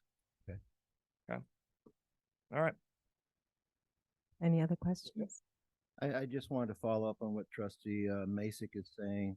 I know at least for the last several months, I've been telling the whole board that this park or project or gateway, and I take the word gateway as just being an entryway into the downtown, so I didn't take it as a name. But I've been saying all along it's going to be a $15 million project, and that we need to be watching our money and planning carefully and being frugal as we move forward. That's one reason I voted no on an increase on the window at the building down there. I just think we need to have this discussion at a board level, not with an employee saying, how are we going to cut money here and there? I think that's a board decision. And I want to applaud the mayor for reaching out today and saying we need to start talking about things, because as this proposal says, Public Works is 15 million, the park's 15 million. I'll guarantee you the new Village Hall renovations will be another $5 or $7 million. So we're $35 million already, and we got $18 million left. So we got to start having some serious discussions. And I wanted to applaud the mayor for saying, let's have a meeting on this, because it's our level to decide what we're going to spend money on. So, And there's also, just for reference and discussion, the grant money in addition that is already earmarked In the for park, works. which is, what's the total on that? $5 million. But we do as a board and have to sit down and do that capital planning meeting. Again, it'll be the only item on the agenda for however long it takes. So, all right. Anything you. else? Thank you. I'd just like to mention that as soon as we get a date, the sooner the better to get a date on that meet. Thank you. Date on what? The meeting. November meeting? no, the capital Capital planning. Maybe October, November. Yeah, maybe October, November. Yep. All right. Police Chief Gutchow.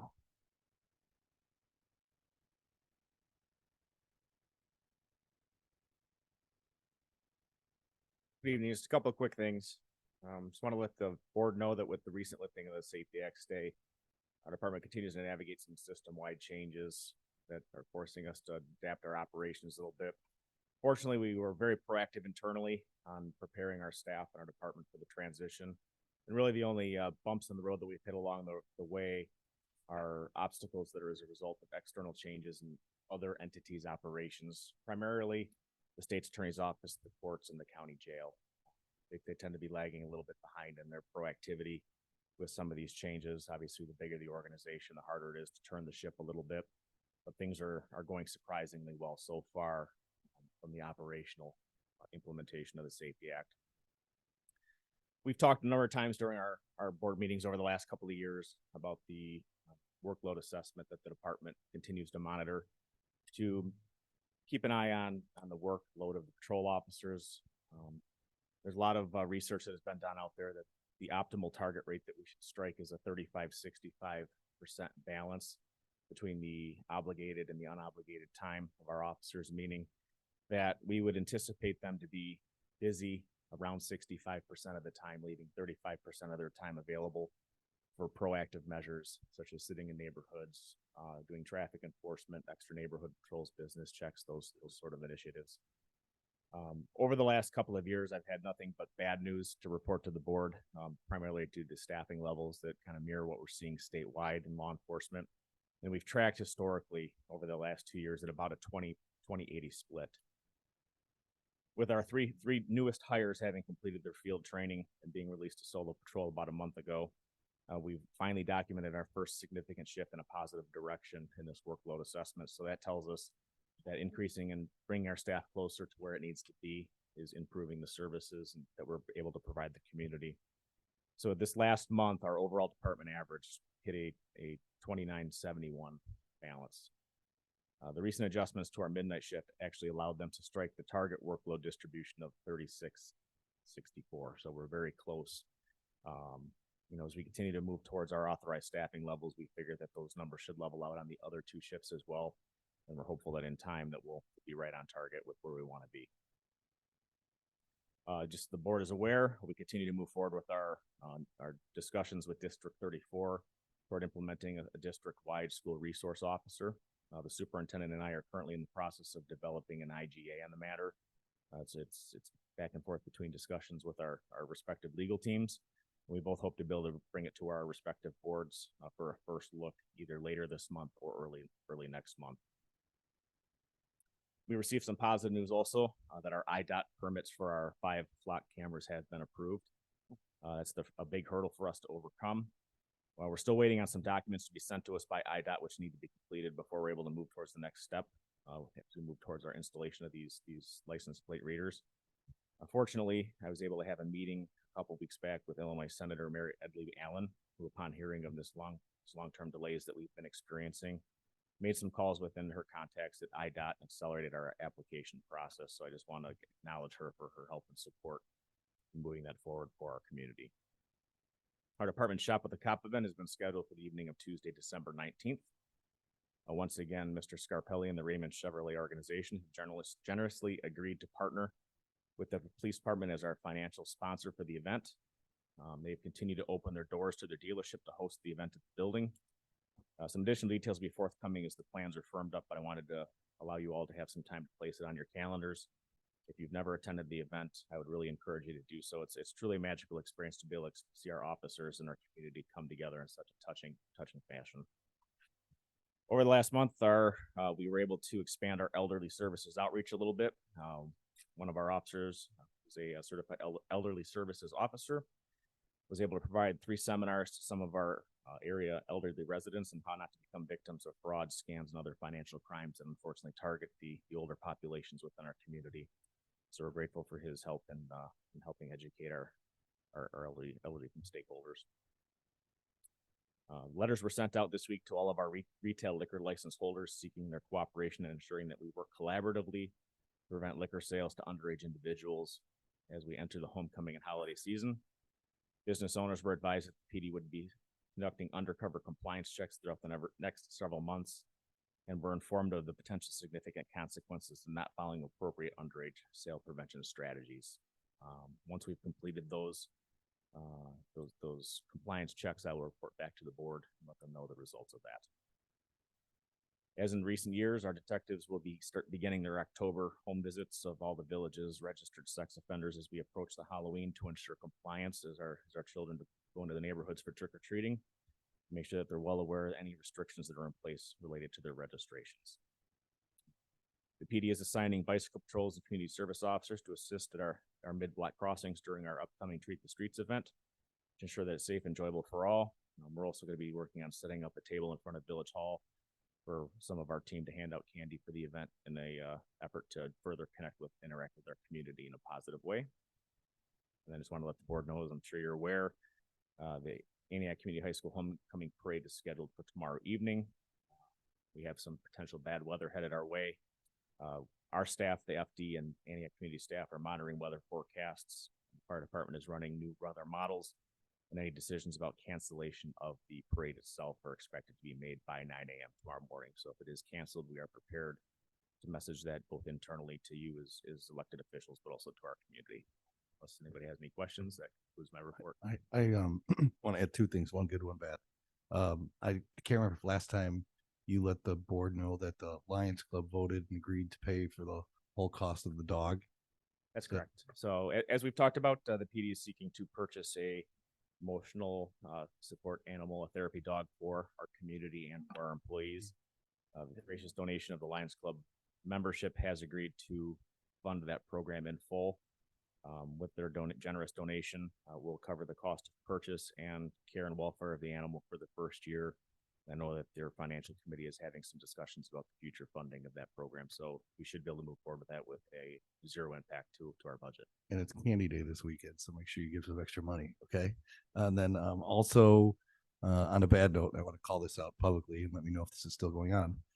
I found out the chief and some other communities that the Lake County Sheriff's Office is no longer accepting inmates prior to hearings. And we as a community are lucky that we have holding cells. There are many communities around here that do not. So, let your county representatives know.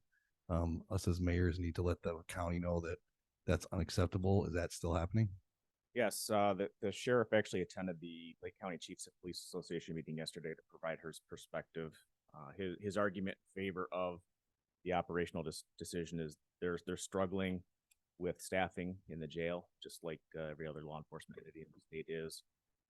And they claim they're also seeing increases in jail populations, which is creating some inmate management challenges for them. They tell us that they will evaluate decisions to accept municipal in our municipal detainees pre-remand on a case-by-case basis. So far, I've received feedback that the case-by-case basis hasn't gone in the municipality's favor in many cases. As you mentioned, we are fortunate that we do have our own holding facilities to hold our own detainees. I am currently in discussions with a couple of our neighboring communities that aren't quite as fortunate with their facilities to see if there's ways that our department can assist them during some of these kind of interim challenges that they're experiencing with detention. Can we rent out spaces and make some money? That's a discussion I've been having with the administrator. Yes, obviously the goal is to make sure that it's certainly not at a cost to us and our taxpayers. We're trying to figure out what a fee schedule may look like if we do agree to provide those services. And can we release detainees at the courthouse? So we do bring them down for their first appearance, and then typically they are at the courthouse at that point. Unfortunately, there are a lot that are being released. All right. Anything else for the chief? I got you two together, the attorney. So the agreement we talked about on that business, the cameras. So it's an agreement for a business that is allowing the police department to look at their outside cameras. And just the other trustees, just to promote, cop can't be in every corner, just to promote other businesses on that agreement that the cops can go in, the police can use their cameras or look at their cameras anytime.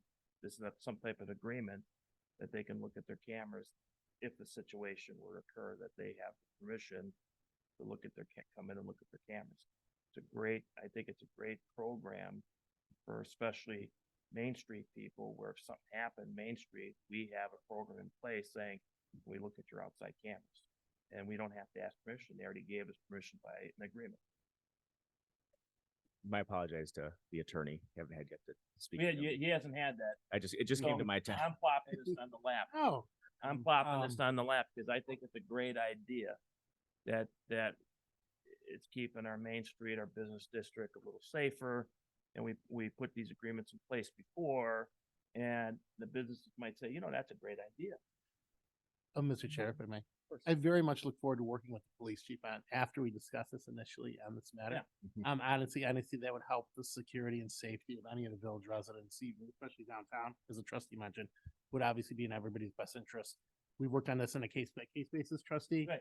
where you knock on the door and you say, "Can I look at your Ring camera because there was a shooting or something like that?" So, I apologize. I have been out of the office, so I will take responsibility, chief. And I will get in touch with you tomorrow about this. No, I just popped into that. I still take responsibility for it. Anything else for the chief? What is the date for the shop with the cop? It was Tuesday, December 19th. August 19th. Yes, thank you. Thank you. Not August. December. Christmas in July, Christmas in August. Anything else? Every day is Christmas for me. All right. Thanks, chief. All right, trustee reports on this side, trustee Berman. I know you were talking during the minute. You want to, Yeah. okay, talk I'm about that. sorry, I'm Yeah. informational. Are you Yeah, able? do you mind if I, yeah, go on. Oh, no, yes, you said you requested some. Yeah, just the, if you can Yeah, go over of course. that part, yeah. So ironically, and we had a very nice conversation with trustee. Ironically, I was in a Wendy's drive-through during part of it. Going back to what was said before. So there was some discussion that actually two trustees brought up with regards to residency requirements of officers. So, and I'll try to talk slow for the clerk, and I apologize, but I do have a handout that I'm going to pass out after or during the break between the board meeting and the cow that has this actually in there. So if we do look at our ordinance, I believe the second to last recital references section 3.1-10-5 of the Illinois Municipal Code that talks about officers. If you look under section, I'll go through this again. If you go through section 3.1-10-6A, it talks about the residency requirements. So stating, no person shall be eligible for any appointed municipal office unless that person is a qualified elector of the municipality or otherwise provided by law. Now, we do have some exceptions to that because the law is never easy. For example, police pension boards. Police pension boards don't have that residency requirement. For sole planning commissions, there's some different language. We have a joint planning and zoning commission. So are these officers? There's no question that they're officers. If you look at a 1974 case, People versus Drish, D-R-I-S-H, it says in Drish, unless my memory doesn't serve me well, is a case about a planning board member from either the city of Champaign or Urbana that took a $5,000 bribe from a Century 21 dealer on a planning issue. So they said, vote my way, I'll give you $5,000. In Drish states specifically, a public officer means a person who is elected to office pursuant to statute or who is appointed to an office which is established and the qualifications and duties of which are prescribed by statute to discharge a public duty for the state or any of its political subdivisions. So clearly, and Drish itself dealt with planning commissions. So we know that that body, land use, and advisory bodies are officers. You're either an employee or an officer, correct? There are some hybrid positions, such as an administrator, a treasurer, or myself, that kind of overlap a little bit, but we would be determined as officers. These advisory board members are officers. I'm going to that point. If you look at the Parks Commission, which is one that we talked about, if you look at, I believe, section 2-3-2 of our municipal code, it talks about the fact that these are officers. The members of the Parks Commission are officers. As such, they are governed by the sections of the law, 3.1-10-5, 6, and so forth, about these rules. So again, reading directly from the statute. No person shall be eligible for any appointed municipal office unless that person is a qualified elector of the municipality or otherwise provided by law. Under section B, it states, the residency requirements do not apply, however, to municipal engineers, health officers, attorneys, or other officers who require technical training or knowledge, to appointed treasurers, appointed village clerks, which is our clerk, unless, there's some qualifications and talks about the clerk being the collector, which is not our case here. The mayor or the president, as the case may be, and by and with the advice of the consent of the city council or the board of trustees, may appoint other officers necessary to carry into effect powers conferred upon municipalities, and that's from section 5A11 of the same statute. The board, this body, as the corporate authorities, have the ability to govern how its commissions operate, just like it has its own and committees and membership organizations and whatnot. You asked an interesting question last time about the Veterans Committee that is not affiliated with the village. We support what they're doing, and we, in some ways, are working with them from an information gathering business. Right. But it is not a subordinate body of the village or the state. There's language within the Planning Commission residency that says the Plan Commission shall reside within the municipality or within territory contiguous, which means next to, under planning law, which is also, as Mr. Garrigan will tell you, contingent to it with TIF law and annexation law, which means immediately next to. So you immediately next door is what the word contiguous means. the municipality and not more than 1.5 miles beyond the corporate limits, not included with any other municipality. That is not governing on zoning boards. We have a joint planning and zoning board. So our statute or our ordinance, excuse me, is consistent with the law that talks about, again, no person shall be eligible for any appointed municipal office unless that person is a qualified elector of the municipality or otherwise provided by law. I will pass this out later, and if you have any other questions, if the chair doesn't mind, I'll just address it. That's what you're paid for. All right. Any questions, comments? No, I think I just need Okay. to look it Sure. over and Okay. then I'll let you know if I All have right. any further questions. Trustee reports down here. Anything else? Trustee reports? Trustee reports? Trustee reports? Anything? Going once, going twice? Can I add two things to what the trustee said, and then I'll be done. I promise we can adjourn. Yes. Thank you. There's a really wise thing that the mayor did, and he asked us to ensure that the effective date of this is not until May of next year. So anytime you want to change an ordinance, you can change. I mean, I shouldn't say anytime. Let me rephrase. We have the ability to change ordinances. Let me just leave it at that. It was a smart move by the mayor. I'm not just saying that because he's sitting next to me. The other thing is, I did read the article that Trustee Masick commented on from the October the 7th from the Daily Herald. And if you look at the second to last paragraph, it says yet to be named park, just for everybody's edification. So it says Gateway Park, and then it says park yet to be named. I know, it was just. Yeah, this is odd. The headline was, we love our media and we love our newspapers, but it was, the second to last said not to be named, because I know there's no name on there. So, sorry, Mr. Mayor. All right. Any other trustee matters? Otherwise, do I have a motion to adjourn? So move. Motion trustee Peterson. Second. Second trustee Berman. Roll call, please. Yes. Yes. Yes. Yes. Yes. 6 voting yes, motion carries. We will take a 5-minute recess before the committee of the whole.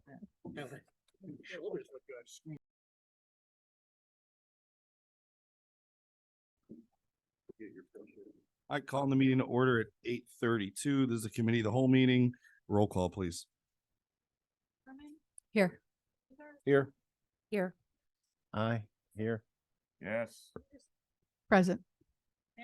Present. Only thing I'm gonna bring up is that, for the board, when we do get to item number 2, which would be the discussion regarding the concepts for the village hall and or public works.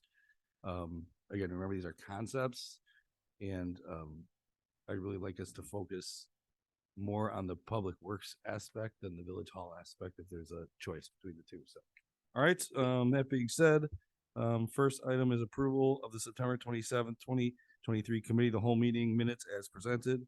Do I have a motion and a second? So move. Motion trustee Second. Peterson, second trustee Berman. Roll call, please. Yes. Yes. Yes. Aye. Yes. All right, 6 voting yes, motion carries. Next is discussion regarding the village hall and public works facilities. Mark Rody is here to present, from Williams. And there are, hard copies of, his presentation. Some of the items, would probably be small from this distance on the slide. So, a lot of it is timeline stuff, but I'll let Jim and Mark do their presentation.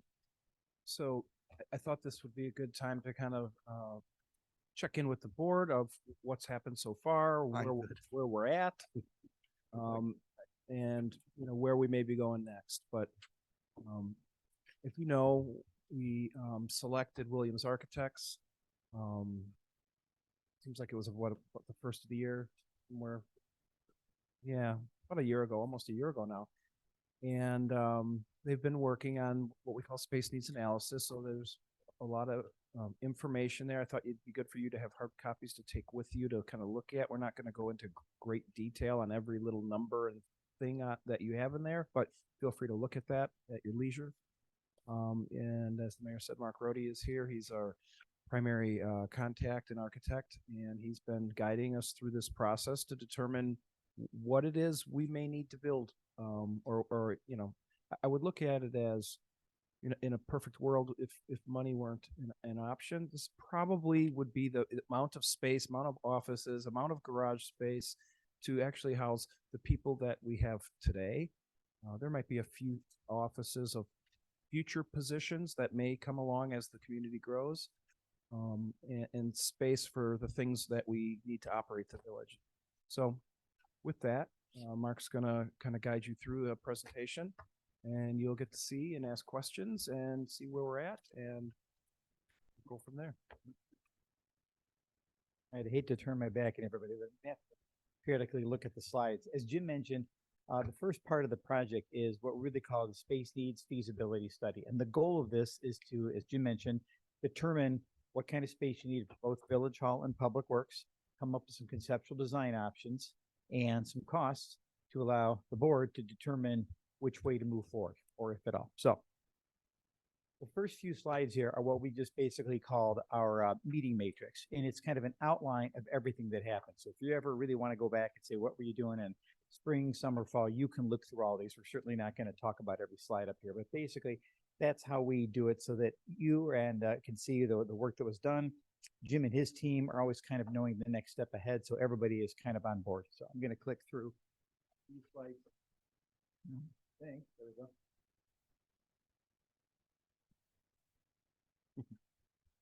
It's all right here. Oh, that's glad you have it on. Okay, so the first part of the project was we looked at staffing. So we looked at staffing for today, 10 years out, 20 years out, and we did it for both facilities. Again, by departments, with Jim and his team's help. Public Works, currently 18 positions. In 10 years, an anticipated 28.5 positions, and in 10 years after that, or 20 years down the line, 31.5. So we based parking spaces, staff spaces such as lunchrooms, training rooms, offices, lockers, based on these numbers. You don't want to design a building that you grow out of 5 years into it. It's sort of a once in a lifetime opportunity. So we looked ahead.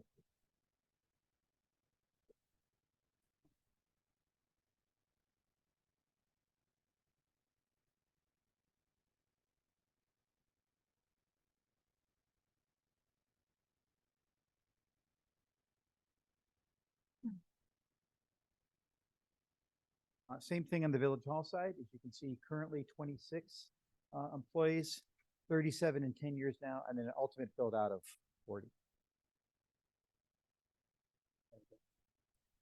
Then we took a look at the parking analysis.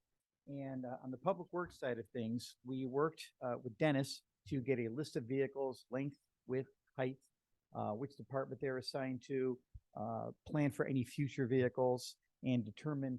You sort of see a breakdown there again. I know you can't possibly read that spreadsheet, but what you need to see is we have 24 angled parking spaces. And the first time we had some concept designs laid out, everything was coming in a little larger and probably a little more costly than we wanted.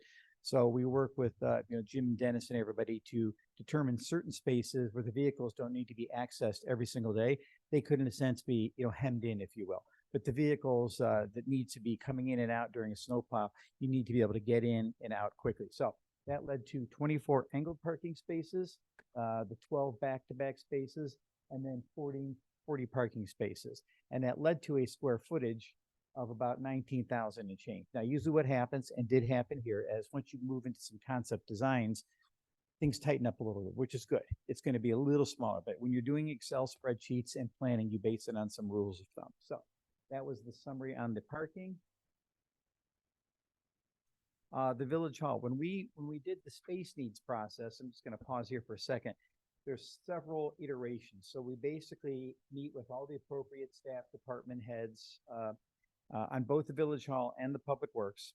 And we have the first meeting is the range. And so we determined prior to the meeting, here's the spaces, since we've been doing this for many years, that you would probably need. And as we work through with you, there are spaces that you don't need. There's spaces someone to say, hey, we need to have such and such. So what we do is we develop a range.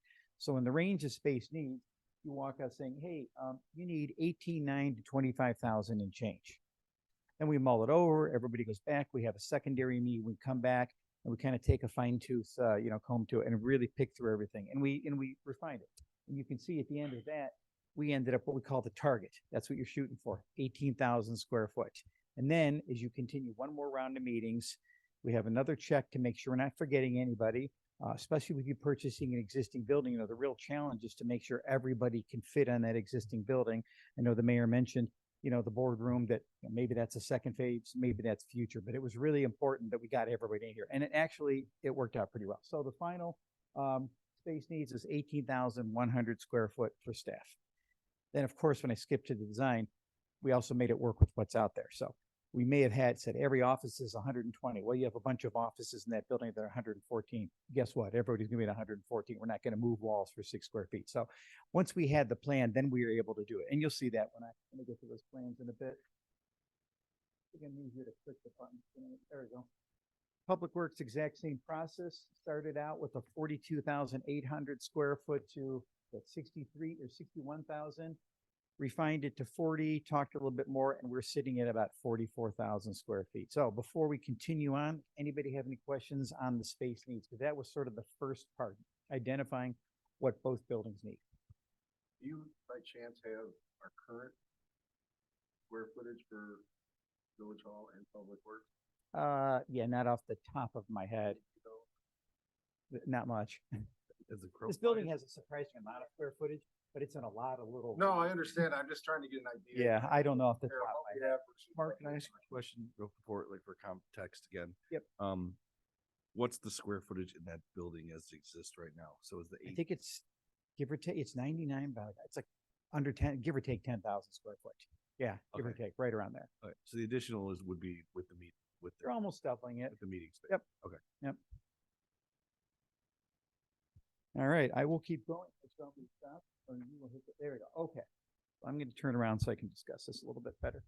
So basically what you see here, everything is color coded. So if you look at that space needs, you're going to see every department, division has got a color coding to it, just so it's easier to kind of eyeball.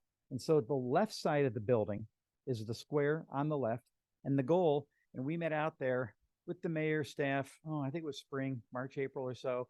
We walked through the building and really got a good feel. And that's kind of where everybody agreed, hey, let's save as much of this as possible. Let's make sure that, if there's some ADA remodeling needs or things like that, we're going to, but for the most part, the goal is to save the building. We're not just going to be moving walls for the sake of it. So what you see on the left side is the existing building, that's square. And on the right side, the kind of L-shaped building and the color codings, basically the blue is what we have under the heading of, like, it's like the, I can remember it's the mayor's heading, but it's basically the boardroom, things like that. Everything's kind of that yellow color is all in the heading of common spaces. And common spaces are just spaces that are used by everybody. Lunchroom, training room, corridor, circulation, things like that. So if you look at the design, what we decided to do is obviously the parking is going to stay the same because there's plenty of parking to the north and slightly west of you across the street. We're going to keep the line of the sidewalk that you see out there today kind of fixed. And we basically said you have a new lot, if you will, to the east of you. It's just a flat, looks like a suburban lot. That would be where this would fit. So that's what you're seeing. So we are basically, I think you're right around, I can't read honestly the square footage, but it's a little under the program square footage, which was good. And basically what we do is we want to have it so on the left side, all the colored spaces. We've worked numerous meetings with staff, and we've got everybody that works here today and some few extra spaces for future can fit in the existing building. It was the anticipation that the boardroom or the addition doesn't happen right away. We want to make sure that everybody moves over there and has a home. So the good news is the building you bought works out to house that. Then there's 2 connecting links. You can see a little narrow one at the back. That's just to get from the west side of the building to the east side of the building, and then a thicker one at the top. That's really your entry area, public toilet rooms. You see a large men's and women's toilet room there. There was some discussion about, having enough circulation space for metal detectors. It's an unfortunate, aspect of the world we live in now. So it's something to consider. So that's why there's a fair amount of circulation. And then you could basically close off the west side of the building for a meeting like tonight. So visitors would come in that front entry and be able to turn left into the boardroom. And when you see the 3D in a moment, you'll start to see how it works. There was some talk about, having access. Do we have bulletproof glass? It's a great idea. It becomes almost prohibitively expensive at times. So you're going to see we've got kind of a front wall with windows at the very top there, but we've got a planter out front that would serve as a barrier, if you will, and also avoid. There was a good discussion about we're in this kind of open, transparent building, and people are pulling at night. Headlights are shooting, and so what's that could be? So everything would be designed to accommodate that. So it's a safety, security, and honestly a functional layout. I could go on all night, but I'm going to pause here to see if you have any questions on the plan, and then I'm going to show you just some conceptual ideas on what it could look like in 3 dimensions, because it's a lot easier than a flat floor plan and elevations. Anything? All right. Next one. Okay, so these are conceptual design, 3D perspectives. They're early enough to sort of give an indication of what things might be.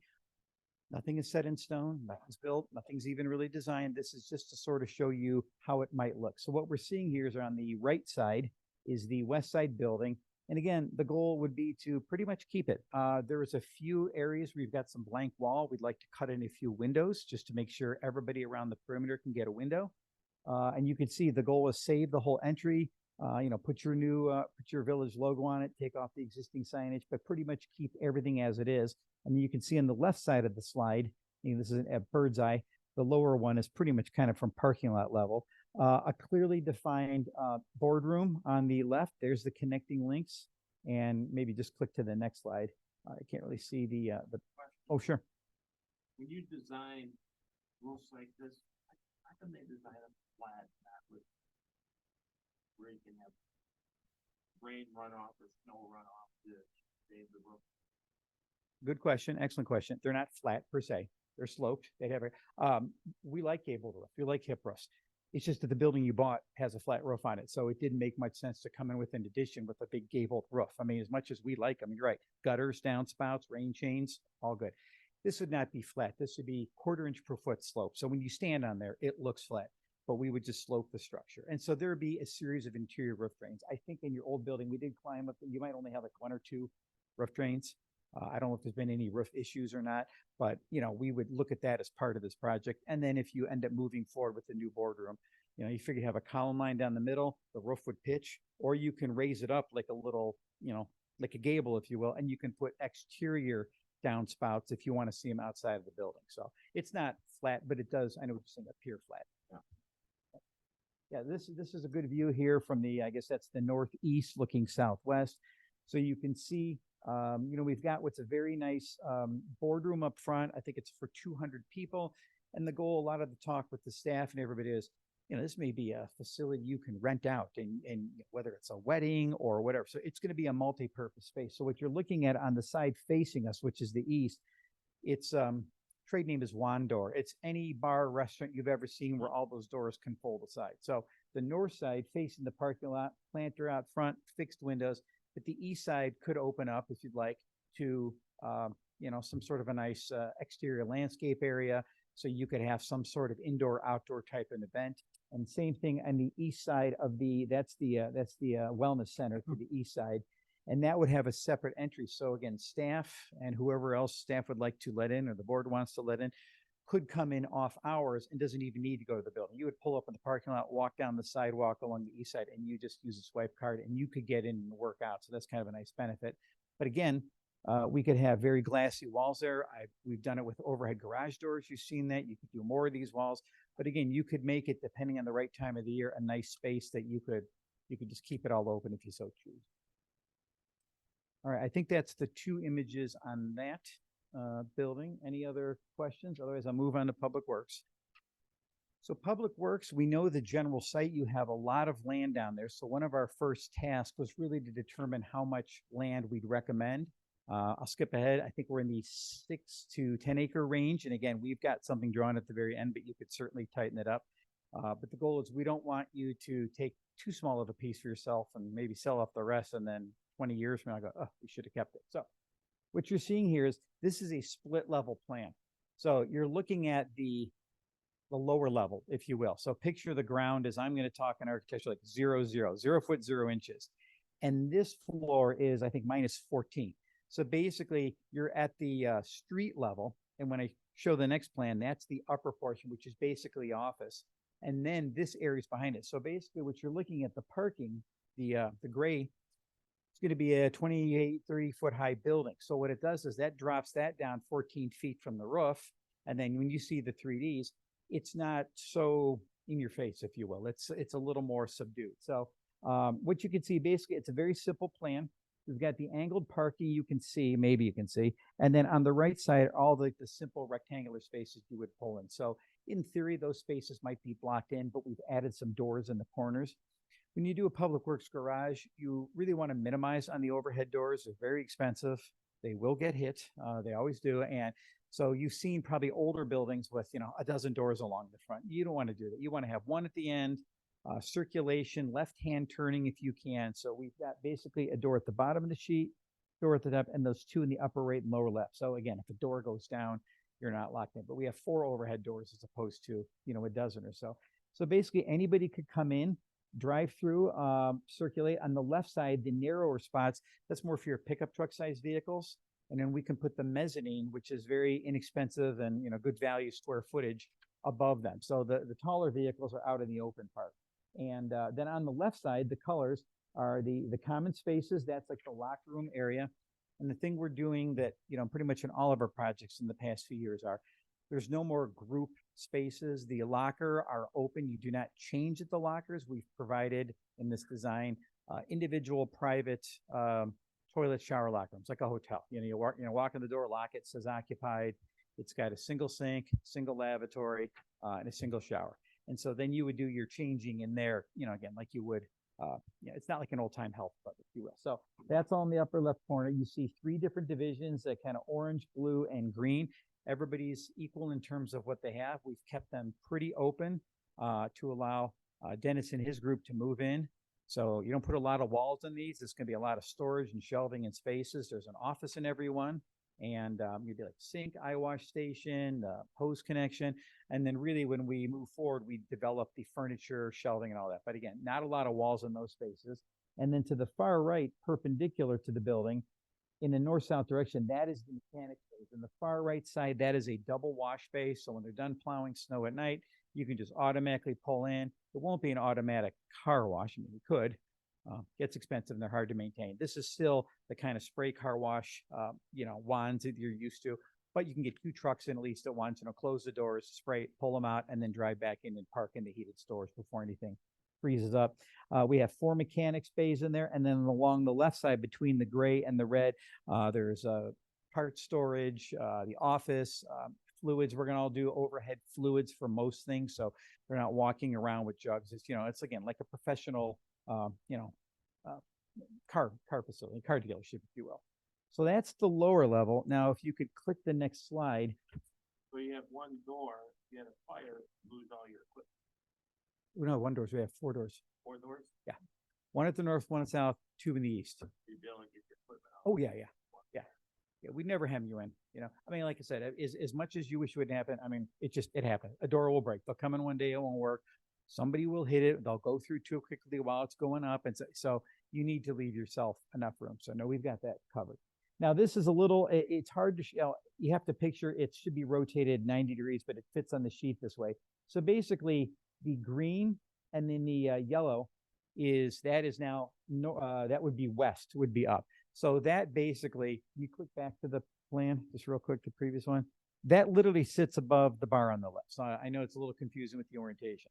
So again, you're going to walk in at the upper level and you're going to come in and, you can see the little bump out there. That's a clearly defined entry. And then, all of the offices are all along there. And then that purple bar, that's the mezzanine that's above like I mentioned, the pickup truck area. So again, you would be at the same level as the mezzanine, and then you could walk out of the mezzanine and you'd be looking down into your garage. And basically, we've got all the offices needed, a nice entry area. Again, worked with everybody to make sure we don't have any extraneous space. There's not a lot of visitors, so we have seating for 4 when you come in, but it's not like the lobby, say at the Village Hall or anything like that. And then the south area, or that's on the left, if you will, that's the lunch training room with kind of a kitchen area. We're showing some C-shape or island-shaped cabinets. We could put a wall in there. There's talk of that if you're using it for training, you don't want to see the kitchen, so I think I put a note on it, says optional wall. So, but again, so you can kind of come in and access it from the admin space, get to the fridge, get to the microwave, and go back out. Meanwhile, training could continue on without being disturbed. And then there would be some exterior space to the left or to the south. So I think with that, I'm going to pause again, and then I'll go to the 3D images. And that questions on the public works plans. I'm just waiting for the cost part, then I'm gonna blow my mind, so.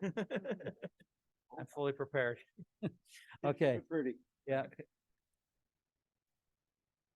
So that's again, a proposed site plan. So the difference here is, you have, I don't know how many acres of land out there. So we have drawn a very spacious plan, hard to see to the north and to the east. We have some dotted lines, future expansion. Again, this plan that you see before you should really cover you for the next 30 to 50 years. But again, we wouldn't be doing our job if we didn't plan for future expansion. So if we work through the process and we said, you're not going to need to expand, we could tighten up the site plan a little bit. But again, it's something you own, so you never want to sell off too much land if you don't have to.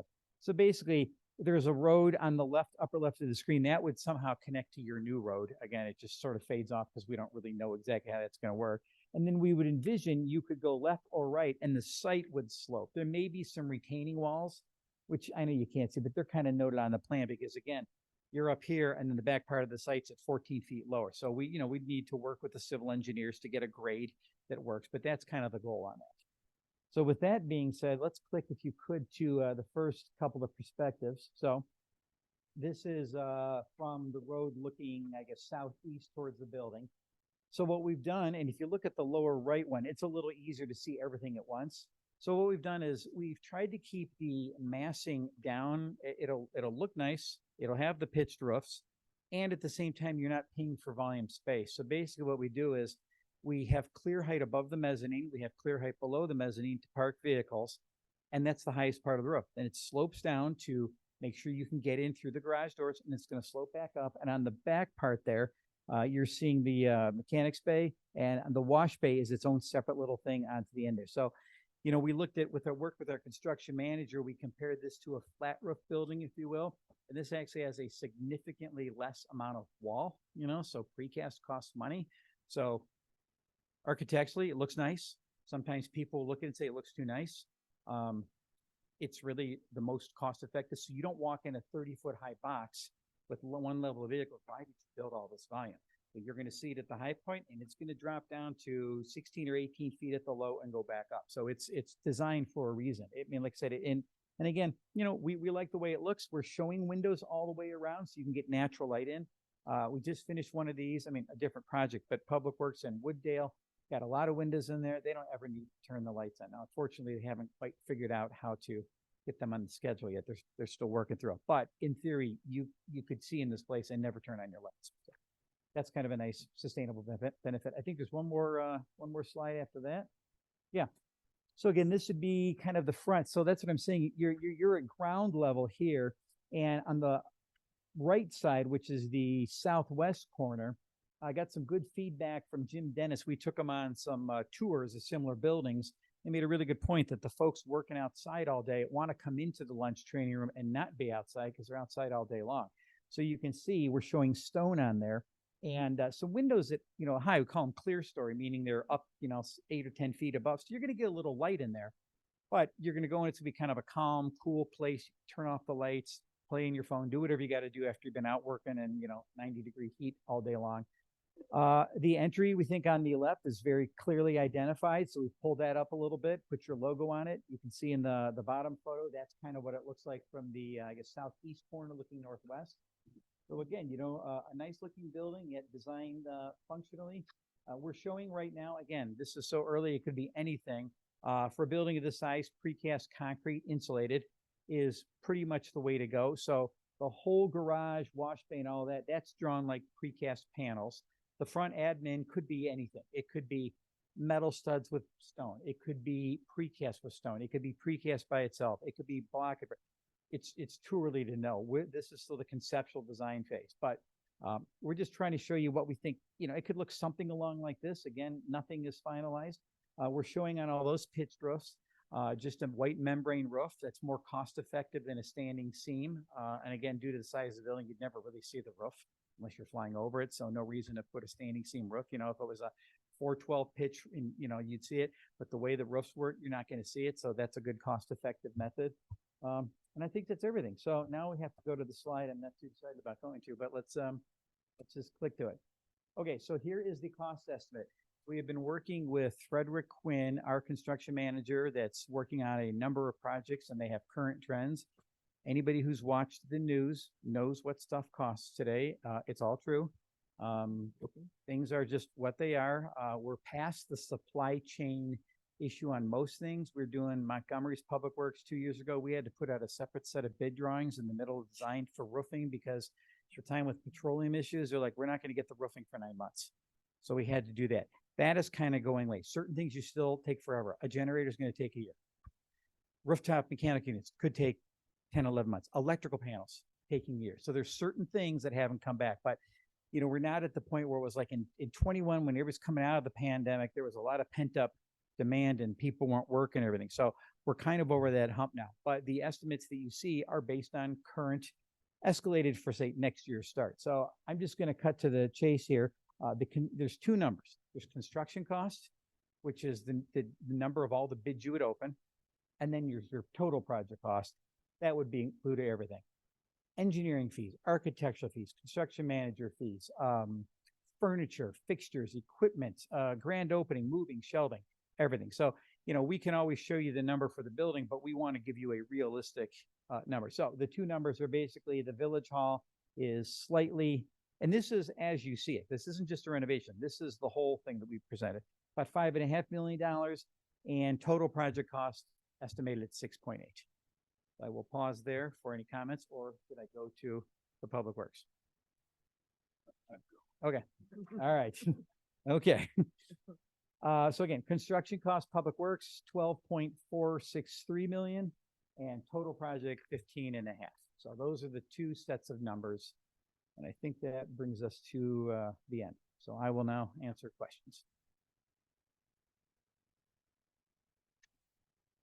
All right.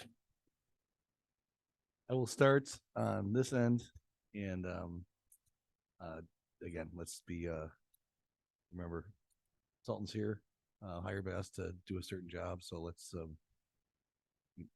ask the appropriate questions. So, Trustee Berman, you have questions, comments you want to start? Sorry to put you on the spot first. Not at this Okay. moment. Okay. I'm gonna guess Trustee Boothart does. I do. Okay. Obviously, and I think Administrator Keim said it, in a perfect world, we would write the check and have these built right now.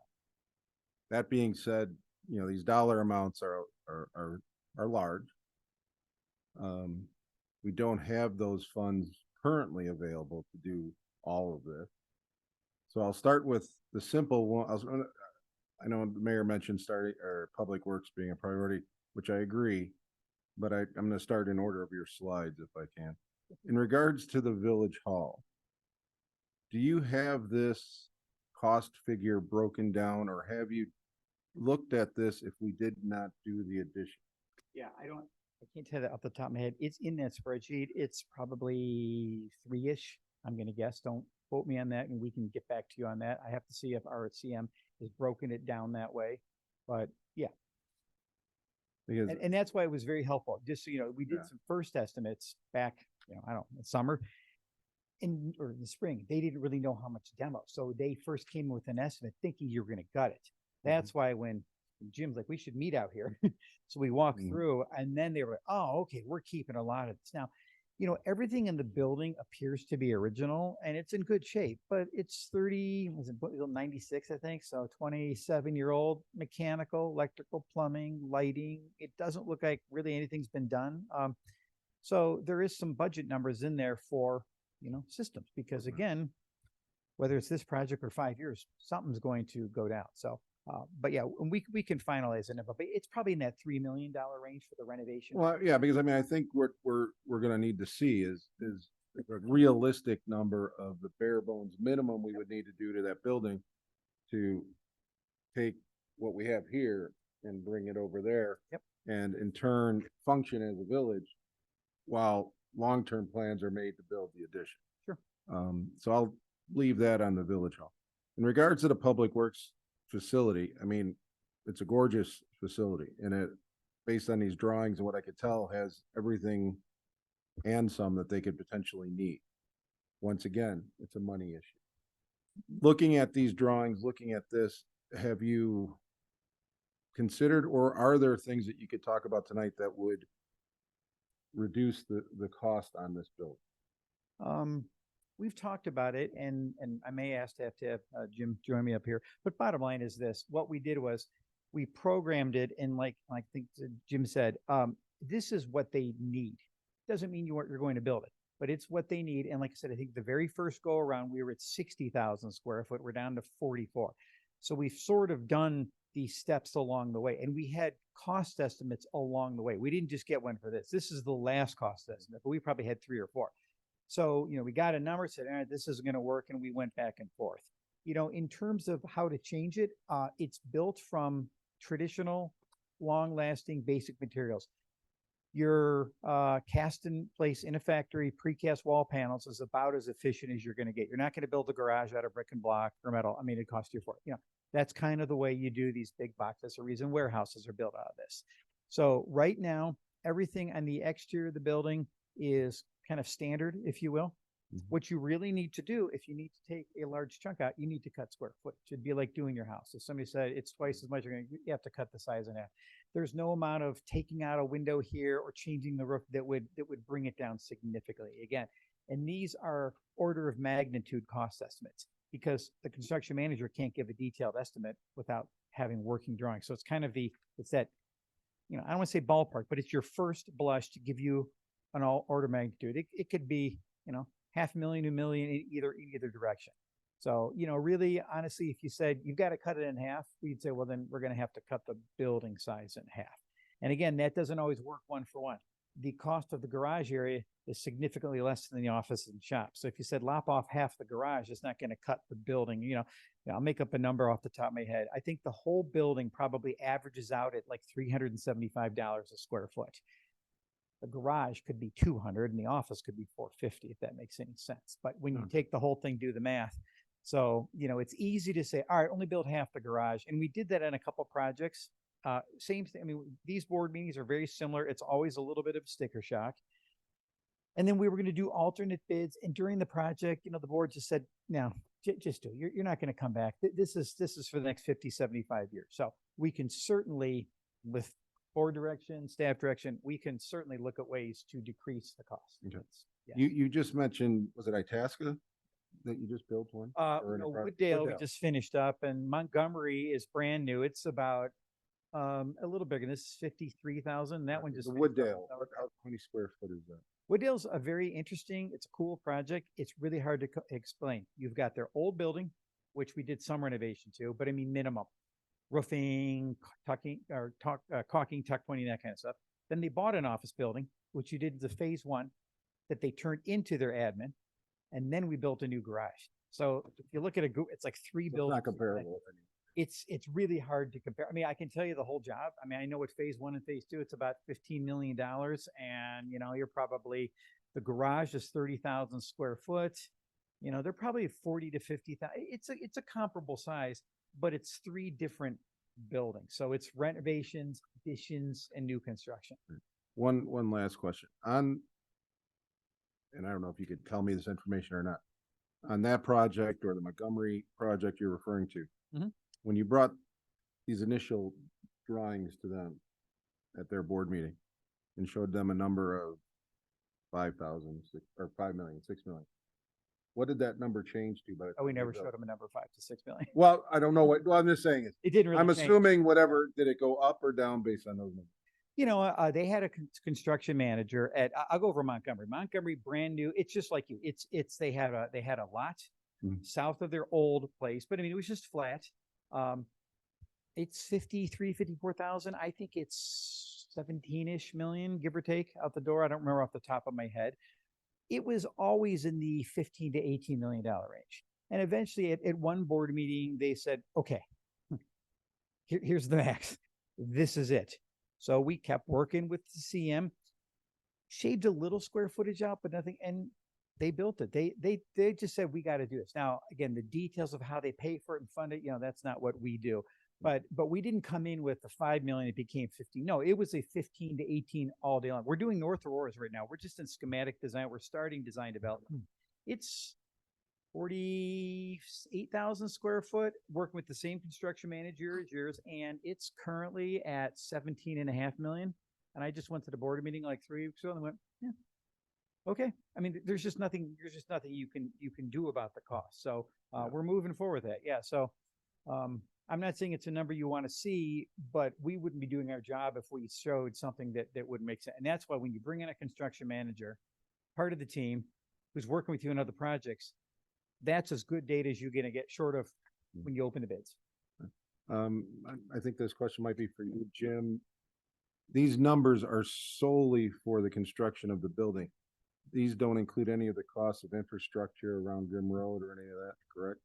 I don't think they do, no. Grim Road's gonna be a separate project and Grim Road, Well, I don't mean Grim Road, but I'm just saying, like, does this include the parking lots, everything that's involved in Public Works building?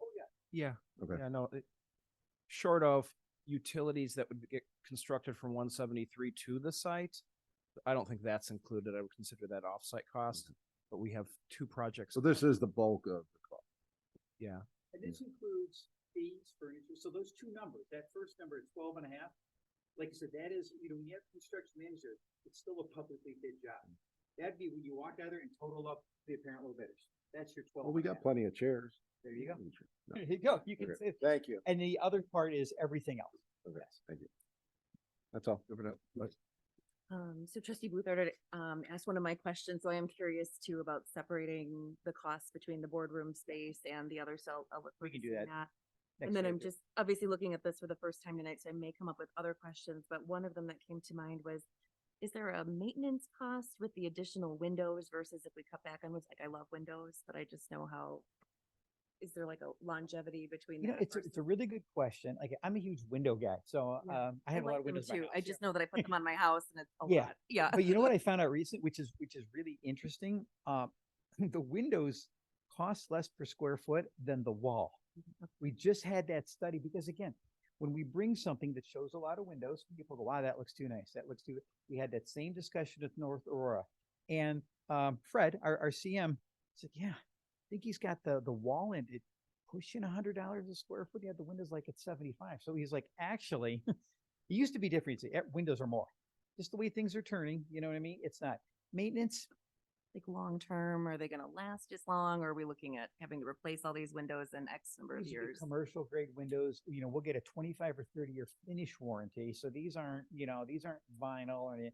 These are commercial grade extruded aluminum. Well, it's kind of like the entry you have at the building. That building is 27 years old. The windows look pretty decent. So, I mean, I think I was just at Orland Park today, another project. It's original 1989 windows. They're still decent. You're probably 35 plus years, if not more. But I've been to buildings from the 60s, the aluminum window step. So wood, no go. Sure, sure. But aluminum, yes. And again, on a maintenance standpoint, other than is there more glass to clean, I guess, but there's less masonry to touch point. So yeah, I wouldn't think that would be an issue. And then I just can't visualize this mezzanine for storage. You're not gonna be able to see it. I'm just trying to picture. No, it's like, hard to describe. Picture you're gonna walk in out of your car and you're gonna go in the entry there, Mhm. and you got this long building running north to south. Mhm. And when you get through, what's color? Green?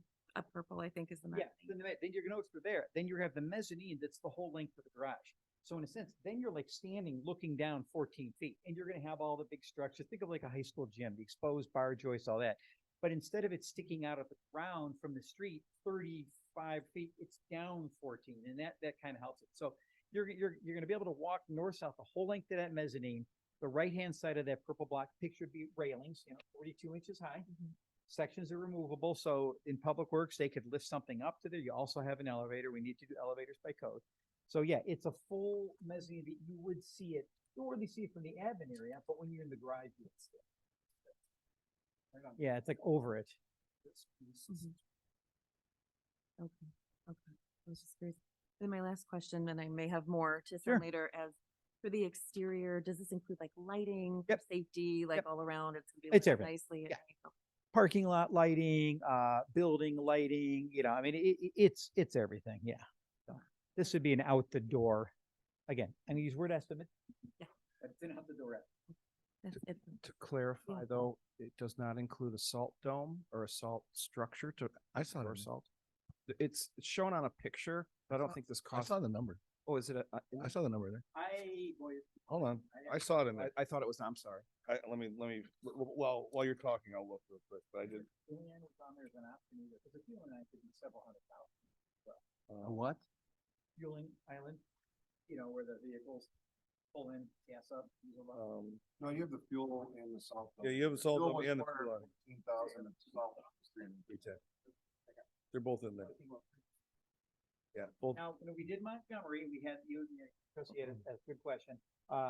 Fueling's coming later, like, all right, we're not building it now, and the salt dump's coming later, because they were on their existing site, and they already had that stuff. They're like, all right, you're at 17 and a half minus those. On the North Aurora that we're designing for now, we were asked to cut back a bunch of costs. Fred and I developed a list of like $3 million worth of stuff.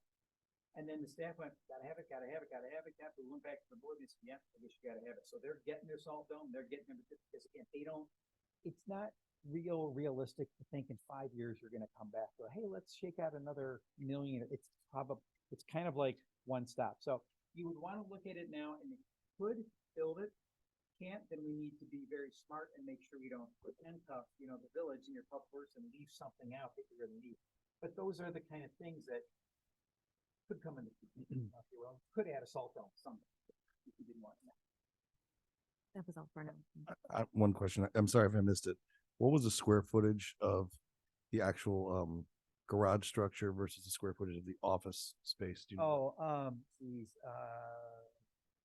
20,000 or so. I think 20,000 was the garage. Okay. And the whole building, I think 43,000. Okay. They're on there. I mean, it's Okay. I can't see. Okay. I think it's All right, Trustee Pierce. These are very nice pictures. I really like them. They make me feel really good. But I want to be really clear in what I'm going to say. I want to apologize to you because I think over the last year, reports should have been coming to the board saying what the progress is, what you're looking at, and what the cost is going to estimated to be. I've heard discussions about it around the tables or whatever. But honestly, if you're saying 6.8 million all in, all done, that thing right next door is proof that it's going to be $10 million all in, all done by the time we're done talking about inflation and labor and added extra costs. And this is there. We need this change order. We got electricity. We got to run there and bury underground, and ComEd's going to jack us around like they did on that project. And then if you go to Public Works, you're talking $20 million by the time you're all set. And I disagree. I'm not this is not sticker shock to me. I've played this game over the years a lot of times. These costs, I apologize. I don't know how the village can even think about affording these at this point. If it was my choice, I voted no on the new village hall because I thought it would end up being too expensive for the village. This is proving to me that it is too expensive for the village. I'm sorry that we've got what we've got, but it works. It's not beautiful. It's not wonderful. It's not cozy. It's not comfortable. We got the mayor with a fan in front of him right now trying to stay cool. There's problems here that we know about, but we don't have $7 to $10 million for a village hall, and we don't have $15 to $20 million for a public works. And no matter how much we want to help public works, I know public works is, I'm going to be very blunt, living in a shithole. They're working in a shithole, and it's an environmental hazard waiting to happen, and we need to do something. But we can't afford $20 million or $15.5 million on the low end estimate. And I know you know your job, but I've seen how it runs around here. So if it was my choice, unfortunately, it's not my choice. It's the whole board's choice. I would sign your paycheck and say, let's look at another firm that can give us more realistic things. I appreciate all the hard work you've done for the last year and all the work our village administrators done, but we should have been more informed over the course of the year what's going on with this and what the plan is. And this is, to me, totally unacceptable. So I don't know what the rest of the board feels. It's all kumbaya. Yes, public work needs to be taken care of. We like these things, but I'm telling you right now, we can't afford these unless we raise our tax rates on our residents. And if we already got 29% property tax estimates rate assessments this year, we can't afford to do that to the residents. We can't afford this. So the board's got to figure out a way to help public works and move on. And this isn't it. That's just my opinion. Thank you. All right. Trustee Masek. I stated that earlier. I think we're on a big wheel. We're a 2-year-old going down a hill. I can't touch the pedals. We're out of control. We're on a big wheel going down a hill. Can't touch the pedals. We're out of control with our spending. Nobody wants to put the brakes on because you can't touch the pedal. Simple as that. Trustee Peterson? Jim, does this include like engineering site work and? For Public Works? Yes. Yes. Okay. Yeah, there's a line item in there that Okay, covers site I prep. haven't It's seen hard it. to read.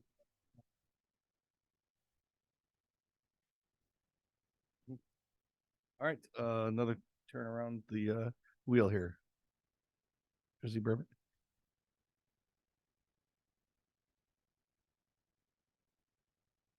I look at this price and it's a lot of money, but I'm not saying that it's a lot of money for this specific project. I mean, this price here is not very far off from what we're spending right now on a park and all these extra things that we had to have. How good is a park gonna be if we don't have the proper things in place to keep our water clean? And like, I don't know. This is not unacceptable on your part as far as the way that I see it. It's unacceptable on our part. You know, months and months ago, I had made I stated that I felt that we needed to slow down and put the brakes on, and I was pretty much laughed at. Like I was a fool for saying that, but look where we're at right now. Now we don't know if we can give Public Works what they need and to get them out of the conditions that they're in. I'm sorry, but Public Works should have been first priority, well over the park. I'm sorry. I'm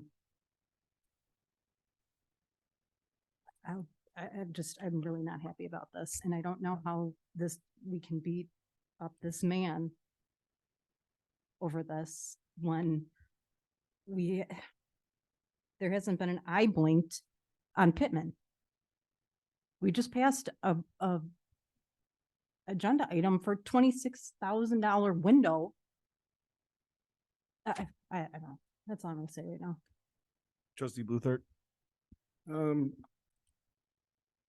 We have to remember that we discussed these capital plans, and what these are a best case scenario figure. We needed to have this, but at the same time, what it's showing is that we currently don't have the funds available to do these projects the way we want to. But, you know, we can't go back and say, okay, we're going to stop the park construction. We can't do those types of things because I think that was something that people wanted and we wanted to do. These are other things we need to have done. So now we have to think outside the box and go, what can we do with the funds that we have available? What can we do to help Public Works and give them some space? Obviously, we have grant opportunities that we're waiting on. We have, I don't know if we've heard anything on the $10 million from. Not good? Yeah. Okay. So that hurts. But obviously we need to have these numbers so we know down the road, but now we have to be creative on what we can do to fix the situation at Public Works, fix the situation here, and move forward. It's not this firm's fault. They were asked to design and build this, give us a number. He's not pulling these numbers out of the air. But what we need to do now is focus on, we have a long list of capital projects that increases all the time. And we might have to do some shuffling and figure out where we want to put those dollars we do have, and then come up with plans to address the needs we currently have on all this. But this is something that it's not going to go away. All of these numbers are going to go up over time, and we just have to figure out the best thing that we can do now with the funds that we have available, and then move forward. That's all I have to say. Thank you. Trustee McNeil, anything else? Nothing really at this time to add. Anything over here, Trustee Pierce? Sure. Thank you, Trustee Bluthart. I know I think when we were discussing this Village Hall, we were talking about $3 million all in, all done, buying the building, improving the building. Now we're at $7 million. And I'm sure Public Works, we were originally talking $9 to $10 million and hoping Congressman Snyder would find us the money and pay for it. And that hasn't happened. So, I mean, the estimates we're given when we're talking about these things and we're budgeting things, the park, Pittman property, Gateway Park, whatever, development project, whatever it's called, we were originally told, 7 million best guess, then, maybe it's 10 million, then it was let out for 12.5 plus additional things. So the guesstimates we get tend to be on the low end until it's time to start paying for it. So I think you're right. We do need to have a sit down special meeting or something and and then I'm glad the mayor asked for that. So we can come to the conclusion where we're going to deal with spending the money that we don't have without burdening in our taxpayers anymore. Because if we were to spend all this, there would be one heck of a burden. And I'm not going to support that. All right. Thank you. Trustee Masek. I started the conversation that it was $3 million. I looked at Zeta's stuff. I started getting concerned, and I had even more to talk about, but I think everything was addressed tonight, that we're at a scary downhill motion with no funds. 3 million, 7 million, 4 million, 10 million, 7 million, 15 million. I don't know who's got the Harry Potter magic wand. A window, $26,000 tonight for a special window. It's just insanity. And maybe we got to tighten our belt and you hate to say when you tighten the belt, insurance companies have been tightening the belt by looking at staff cuts. Insurance companies, 2,100 employees. You don't want to go down that route, but when you start going, well, this was 7 million, now it's 15 million. Well, this was 3 million, now it's 7 million. Taxpayers aren't going to pay it when they've lost $7,000 in the last 3 years under inflation. They're paying $7,000 more. So what happens if gas goes to $150 a barrel, which is projected? What happens? I mean, we're going to be in a world of hurt. And now the project's going to be $20 million for one project. Nobody thinks about the what ifs. And now we're at the what ifs. The morning, and Katrina said it, people don't listen. People take a chair and say, nah, it's just so and so. No one cares. Every chair should be taken serious. Every vote should count in this board and not ignored. Well, people haven't done that the last 8 years since I've been on this board. So your turn. All right. Trustee Peterson. Thank you, Ed. Do we have any prospects for any grant money? For in general or for for this Public Works. I mean, that's the focus. any Well, we get mailings from federal lobbyists that claim they can get you money. Is it a prospect? Yes. I don't know how likely it is. I don't know what it is. I don't understand federal lobbying and discretionary funds. I know until approximately a week ago, I was hopeful that we were going to get some of that money. We didn't use lobbyists, of course. We sent in a letter and communicated to our congressman, and we'll continue to do that. But I don't specifically know of any program, hey, villages, municipalities, cities, we have a program or a competitive program to get money for village halls or public works. I don't know of anything. I'm not aware of it. I don't know, exhaustively if that's really the case. I think maybe we do some research. In general, there is some grant money here. I've heard, everything that was said tonight. yeah, the guesses, we begin to build our capital plans. We start out with some guesses. It's not until just recently that we actually got an estimate. And I know that, Trustee Pierce says, well, it's gonna escalate, and we're told it's this and then it's that. And it's just how we begin to plan, because you don't know until you hire the architect, start the project, what it's really gonna cost. So yeah, I've guessed low on some of these numbers. I apologize for that. I was working on the best information at the time. And it's only until you put the work in to do the space needs and figure out with the architects and engineers and do the line item costs and do the material takeoffs till you really figure out what the estimate is. So this is really the first, what I would call real estimate. Everything else was really guesses because we just didn't know. There are some escalators in here. To the, I know that Trustee Pierce's experience, with this park, yeah, it really is more money than we originally were thinking. But that didn't happen with the pool. That was a multi-million-dollar project. That didn't happen with the wastewater plant. There were some extras, but they were, it was less than 5%, which is really hitting a home run. If you can keep your extras to less than 5%, and some people would even say 10%, you're doing really well. But when you're talking about the magnitude of the numbers, $12.5 million, well, 5% is going to be $600,000. Now, it's a big number because of the magnitude of the project, but you have different buckets of money. You have ARPA funds. You have some grant funding through SMC. You have the bond proceeds. You actually have, as the report data has given you, you have a few $1 million in cash. So, there are other buckets of money. Grimm Road, we're going to be applying this fall for the Council of Mayors and STP funding.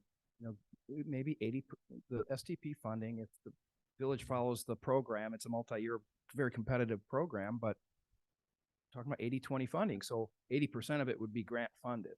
So we are actively pursuing grants, knowing darn well that you can't fund everything with a $21 million bond issue. You add it all up with grant money, cash, and the bond proceeds, the total amount is over 30,000 or over 30 million. Now that still doesn't get you all of the projects, that we've talked about. So we do need to sit down, and with much better information this year than we had last year, you got to plug in the new numbers and sit down and kind of go through the same exercise with capital and, decide what this board wants to prioritize and where they want to spend the money that they do have. So that's, I'm trying to put a little more of a positive spin on it. Cause some of the comments kind of feel like, well, we have 18 or that's all we have to spend. And I just want the board to be aware there are other buckets of money. And when I build those spreadsheets, I call them funding cocktails. I plug in these numbers, and the sheet I showed you last year, which was a best available, I had 11.4 in for the park. That was the estimates from last year. Now we know what it really is. So we'll plug those in and we'll go through that exercise again. Well, I was just wondering if a grant writer would be able to help. No one could have foresaw what was going to happen with the economy and the rate of inflation at this point. And I understand last year was a guess. And this year it's terrible. But I'm just wondering if there is grant money out there, and we don't know. Just brief response to that, and I don't mean to put Ashley on the spot, but I believe she also got some information about a federal grant writer that you were going to meet with or talk to, right? Correct? So.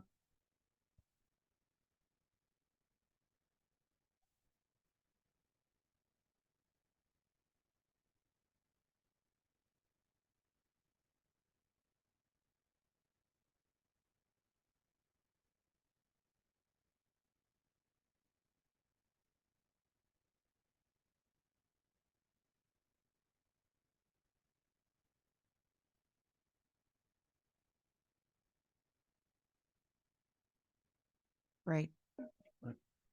I'd like to pursue that, and instead of, throwing the baby out with the bathwater. It's expensive and there are cuts that can be made, but we really do need to pursue every avenue we can find. Thank you. Trustee Pierce? Don't we have a grant writer already? I thought so too. We paid her for the last year to write what? Has she done anything? We've had a couple of meetings with her. I think we need to, as the mayor said, get a little more aggressive and direct her activity. Well, she's more at the state level from what I recall. Maybe I'm wrong, but I think and again, I still couldn't believe this number. I think her annual cost was like $1,250 or something. That we haven't paid her a lot of money either. Well, but we need to be. We need to review what she's doing because I haven't heard boo squat from her. So I'm glad Ashley's on top of that. But no, for the Nothing to do with grants. I'm sorry. I said, we've been sent, I think, a few emails here and there, but it had absolutely nothing to do with grants, unless I'm thinking of someone else, but other than that, nothing grant wise. Okay. Thank you. In the meantime, how much of a grant between SMC and everybody else did we get for the park fitting and property gateway, whatever it's called? Approximately 5. Approximately 5. So out of that 15, we're at 10. Okay. So out of all the grants we've talked about, we've actually physically gotten those, correct? Yes. The ARPA grant, we physically have the money. The SMC grant is a reimbursement. So we have actively been reimbursed for our costs. So it's a real agreement. It's not a phantom like the other, 1.2 million that the mayor was alluding to. We have an agreement with the county, and as long as we submit the right paperwork, we're going to get that money. Okay, so we're moving along with grants there, but as you mentioned, the Phantom grant. I mean, until I have money in my hand or a signed piece of paper saying you send me a receipt to my boss, and then my boss reimburses me, I'm not planning on getting that money from anybody. And I wish to God we'd get the $600,000 or whatever from the state so that I didn't have to listen to Trustee Masick about Peterson Park no more, because we really need Peterson Park to have a walking path for the safety of our kids. I agree with them there, but I'm tired of hearing about it for the last 5 to 8 years that he's been on the board. So it's a phantom grant that's out there. So they're not going to do it. Then we got to figure out another way to do it. I don't think we can plan everything based upon we may or may not get grants. We got to plan worst case scenario, and then if we fall into a rainbow with a pot of gold underneath it, then we're lucky and we're happy and we can do better. But right now we don't have that pot of gold at the rainbow. We've got $18 million. We got to come up with $37 million basically just to fund the basic projects we need, not including the Peterson Park path. So we got to do some serious review of what we're planning and maybe take out the rose-colored glasses a little bit. Anything else? Otherwise, an email should be in each trustee's mailbox with the several dates and times for the capital meeting, evenings and afternoons. So, thank you. Mark's still.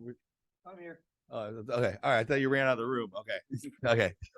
Thank you for your presentation. Lori, Thank you, Jim. Yep.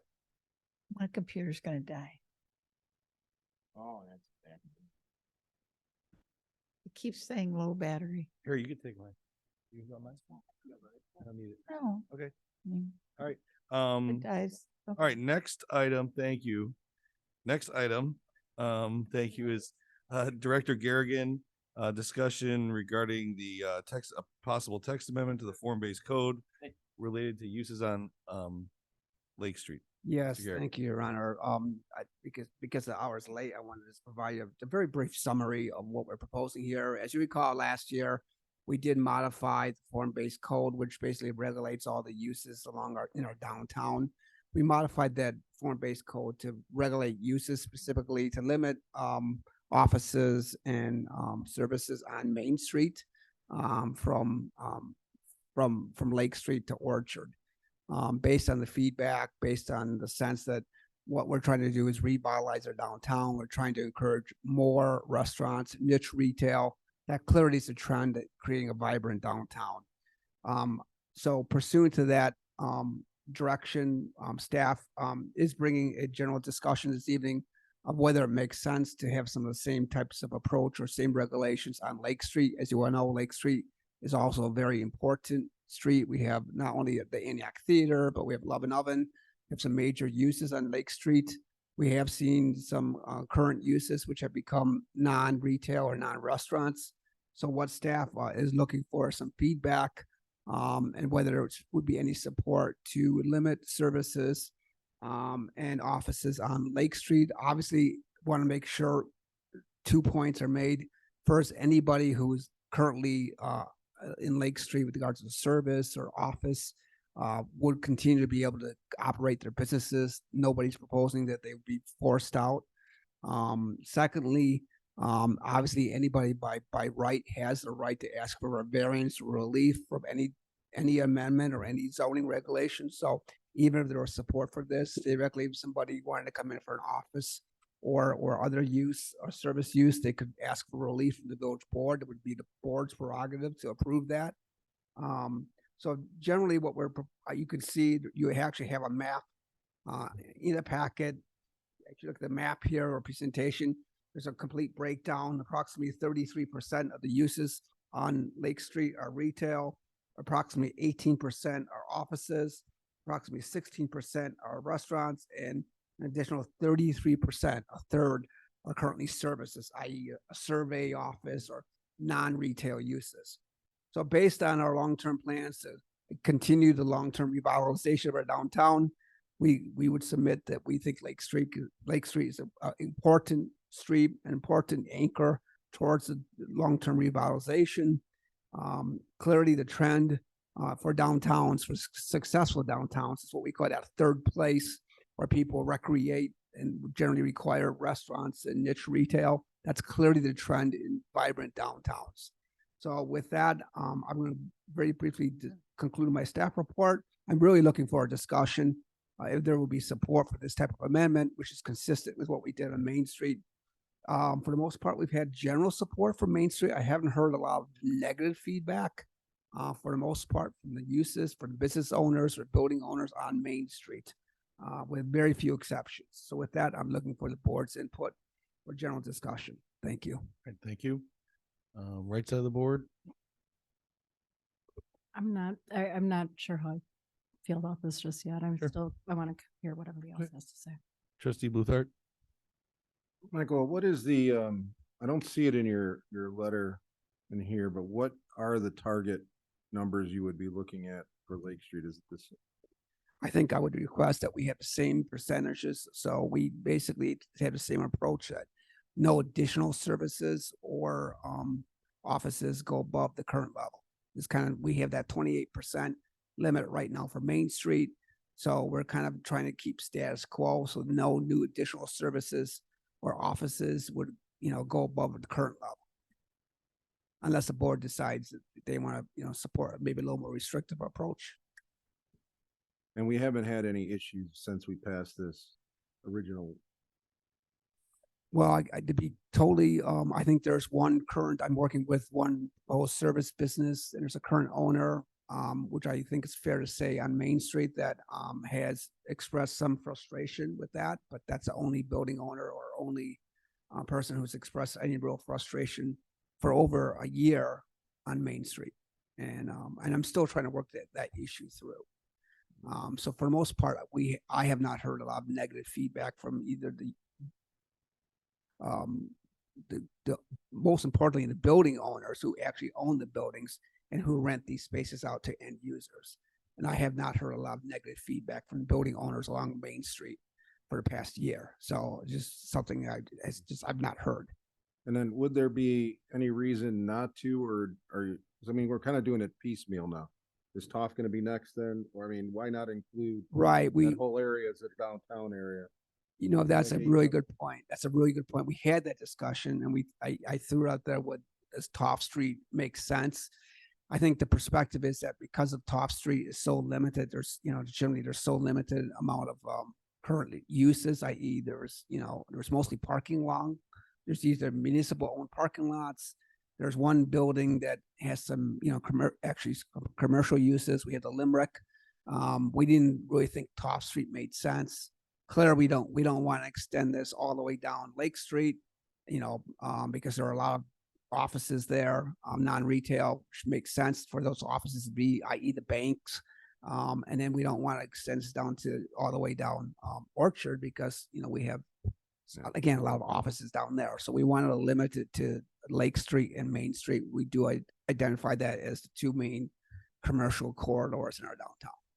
Now, I happened to attend planning and zoning when this was brought up, and this was shot down at planning and. Correct. Correct. Do you remember what that vote was? I think it was, my recollection, there was only 5 commissioners there. I think 3 commissioners did recommend denial and two supported this proposed change. But they had also voted down when we did. That's correct. They refreshed my memory on that. All right. Nothing further right now. Trustee McNeil? I do. So I do not know all the answers to this, so nobody shoot me down here. I'm just talking through this, but we have a similar issue where my office is at in Libertyville. Any sort of service industry is banned, unless you are 35 feet back from Milwaukee Avenue. So I'm super lucky with my office. I got grandfathered in there, which is great. But I do see now, and again, we're not Libertyville, but just talking through this, we've got some vacant spaces downtown Libertyville. They're having a hard time filling Chili U because we're heading into a new economy. And how many restaurants like right now can we support? We're competing against each other. I don't know if the time is right now for this change. We've also got the old, I think it was like an Indian motorcycle store, which is sitting there vacant right downtown Libertyville. And now they're kind of backtracking, is my understanding, thinking maybe we should allow some offices because, I think you need a mix. I know when people come to my office, I'm bringing in people from Antioch, downtown Libertyville, or Grayslake, or McHenry County, and they're stopping for lunch at Casa Bonita, and they're stopping at the stores, and they often tell me that. So I love the idea of this, but I have concerns right now. Would it be too many restaurants, too many retail competing? Like at this point where we run into that issue, and then a colleague of mine wanted to open a hair salon downtown on Main Street where you have that. And of course we have this restriction. And so she couldn't do it. So she moved her business, not downtown Libertyville, but kind of on the outskirts. But oh my goodness, her salon has people there until 9:30, 10 o'clock at night, and they're popping into all the other stores. And I think, would that have been good for us, to pop into the retail stores and things like that? So I'm not saying I'm opposed to it, but I have concerns about it, just given my experience with what we're looking at, where my office is in Libertyville. Thank you. It's all good input. So that's what we're looking for. That's it for now. Trustee Pierce? I don't remember whether I voted yes or no on Main Street, but I believe that I did. And I think of Main Street as the heart and core of what we want people to see as they drive through. Lake Street, to me, historically, has been what it is right now. You got banks, you've got dentist offices, you got Love and Oven, you got the barber shop, you got the doctor's office that Mr. Beducci, what's his name? Belucci, that is there, that's renovated that. I mean, you've got a mix of retail. I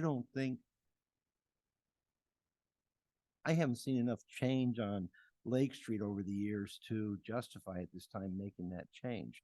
It's been pretty historically what it is right now. I mean, it's nice to think that, oh, we're going to make everything blend together and everything, but when people drive through, they picture Main Street as what they're looking at. To me, they're not looking at Lake Street. They drive through Lake Street, they go through Lake Street, and they see all the places that are there, but they're not going, classic Antioch right on Lake Street. When they drive down Main Street with the lights going and the stores open, that's what they look at. So at this point, I don't think I would support this. Plus, you've got the people who will be screaming, "You're taking away my rights." So I don't think it's a good thing at this point in time with the economy. Trustee Masek? Well, I know how I voted last time. I thought this was dumb. Especially you get Family Medical, you get this an office building. I don't understand how that's an office building. The medical facility, there's no way that's office. Two, they put a ton of money in that. It shouldn't be called an office. Yeah, as a service. Leave it down as a service. Nice, well, whatever. So, two buildings on Main Street just went out, the embroidery shop, now that's gonna be turned into something different. Half the place they went out. The building you're talking about, for a year, they've been trying to rent it out. Every time I get a phone call, can we get this down there? And they're calling me, and they're calling me. You're bothering me. Call Mike. They can't find anybody to rent, because it's too big of a building for what they want. So, for the year, they're getting punished. And I'm not gonna mention names, but everybody knows him. But he's getting punished because that's a nice big building, and who's gonna go in there and sell retail? Nobody sells retail anymore. It's all done on Amazon. So, he had hair salon that could have been in there to sell retail, shampoo, that was said no to. He had another person that was gonna be a teaching facility in there, that was said no to. So you're restricting the owner's rights. Office building, people I work for just sold two of their big office buildings because everybody works from home. There's no office building per se. Allstate just ripped down their big office building in Northtown, poured to the ground. Everybody's working at home. Got it. Figure a way, whether it's a building, if you're gonna support restaurants, you gotta figure a way to bring people to the restaurants, whether it's coming to a doctor's office, coming to get their hair cut, and then they're gonna go out maybe to breakfast or dinner or lunch after their haircut. To your point. So to restrict someone's rights is just insanity. I didn't support it this time. I would not, or last time, I would not support it this time. Take someone's property rights away. So. Thank you, trustee Peterson. I kind of tend to agree with Scott Pierce on this, that Lake Street is pretty much the way it's always been. Now, would this include that little strip behind the medical building? Yes, it would. It would. I mean, this would be included. I think that's within the corridor area, identified corridor area. Yeah, yeah. I believe it just, would. I don't think that I would agree if they wanted an attorney's office in there, that would probably be a good place for one back in that area there.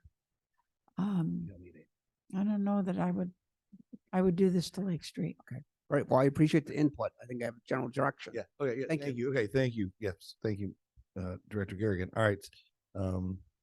Lucky Ashley, she got this item. So she has the item number 4. All right, I lost my agenda here. This is discussion regarding employee handbook amendments. Floor is yours. Good evening, Your Honor and Village Board. Tonight, I'm providing you with an update based on the board's request for further information related to the payout costs of vacation time from the September 13th Committee of the Whole meeting. All employees following that meeting were instructed to submit for approval any planned vacation time through the remainder of the calendar year in order to calculate an estimated year-end vacation accrual balance. So based on those responses that we had received, the estimate as of October 6th reflected an estimated maximum vacation payouts would be approximately $60,786.69, and that would impact 19 employees. It does take into account future monthly accruals through the end of the year. And it's also notable that more than half of the employees, 11 out of 19 to be exact, with excess vacation time are at their maximum accrual. So that means that they've been employed by the village for 16 years or more. So overall, exempt staff may be limited in their ability to take vacation time due to factors such as increasing demands attributed to community growth, workload obligations, unforeseen external circumstances, and dedication to their positions. So in all cases, at all levels of staff, this does currently serve as a staffing retention tool And as you can see from the chart in your packet, of the employees that are affected by this policy, the majority are within both the police and public works departments. So I believe it's important to note that there are unique operational needs that face both of these departments, which are important variables to consider here. The policy currently provides a form of equity for exempt staff in leadership positions. So for example, the Illinois Fraternal Order of Police, CBA, does stipulate that unused vacation time is compensable. And so since non-union members of command staff are expected to be on call, they may be certainly on the same calls as their subordinates, and then therefore unable to take vacation time as planned. And additionally, public works employees that are carrying excess vacation at this time may potentially be hindered in taking vacation this winter due to potential snow events and therefore mandatory plow operations. And so the prior village policy regarding vacation time allowed employees to roll over up to 2 times their annual vacation accrual. So while the employee handbook was approved last year, this was reduced to 1 time employees' annual accrual and provided the vacation payout to employees who had vacation exceeding their annual rollover allotment at the end of 2022. So to wrap up here, again, the proposed amendment to the handbook does provide for an adjustment of vacation payout each year to employees who have vacation time which exceeds their annual rollover allotment. And then lastly, while we're on the topic of handbook amendments, we've also been informed by our legal counsel that there is a movement to exempt municipalities and townships from the Paid Leave for All Workers Act during the fall veto session in early November. So our legal counsel is keeping us posted on those developments, but staff is prepared to supply at the ready language amendments for our handbook to be in compliance with the act. But we are intentionally holding off on putting this forward until it's confirmed whether or not this will be on the veto legislative agenda. And that act would take effect on Jan 1, 2024. So with that, I'm happy to answer any questions that you have. All right. How about this side of the board? Do you have any questions? Brent? I do. Did some private research on this, just not professional research at all. And people were amazed at the amount of rollover that we allow. And I am kind of shocked that we do allow as much as we do. The average is anywhere between 5 and 10 days in places, but here you can roll over 15 days, 30 days. I mean, I think that's where our problem lies. I thought we took care of this last year and we had the 240 some, whatever it was, 200 some $1,000. And now we're talking another 60 some thousand this year. And I'm just having an issue with that. Now, I would be all for exempting the police. Because I agree that when they have to work, they have to work, and there should be no issues with the police officers in regards to the payout they need to. I have no problem with that. Public works, I understand with snow removal and everything else, but are these employees just not, and I guess I'll ask you in a general sense, are they just not taking vacation throughout the year? Or do they have so much vacation that they just can't possibly take it all? I do. There's think 2 that- issues there. Yeah, and I think that it's fair to say there's somewhat of a blend of both. I think that both factors are at play. I think that generally speaking, we have a lean staff with a high volume in terms of their workload. So certainly, I believe some staff do find it difficult to take their vacation time. On the other hand, like I mentioned, we have over half of the employees that are out of that 19 are longtime employees that have built up, a significant amount of vacation time. Okay. But are there ways that we can, I don't want to use the term mandate, but request that employees use their vacation time. 'Cause if I'm not mistaken, vacation time is there for a variety of reasons.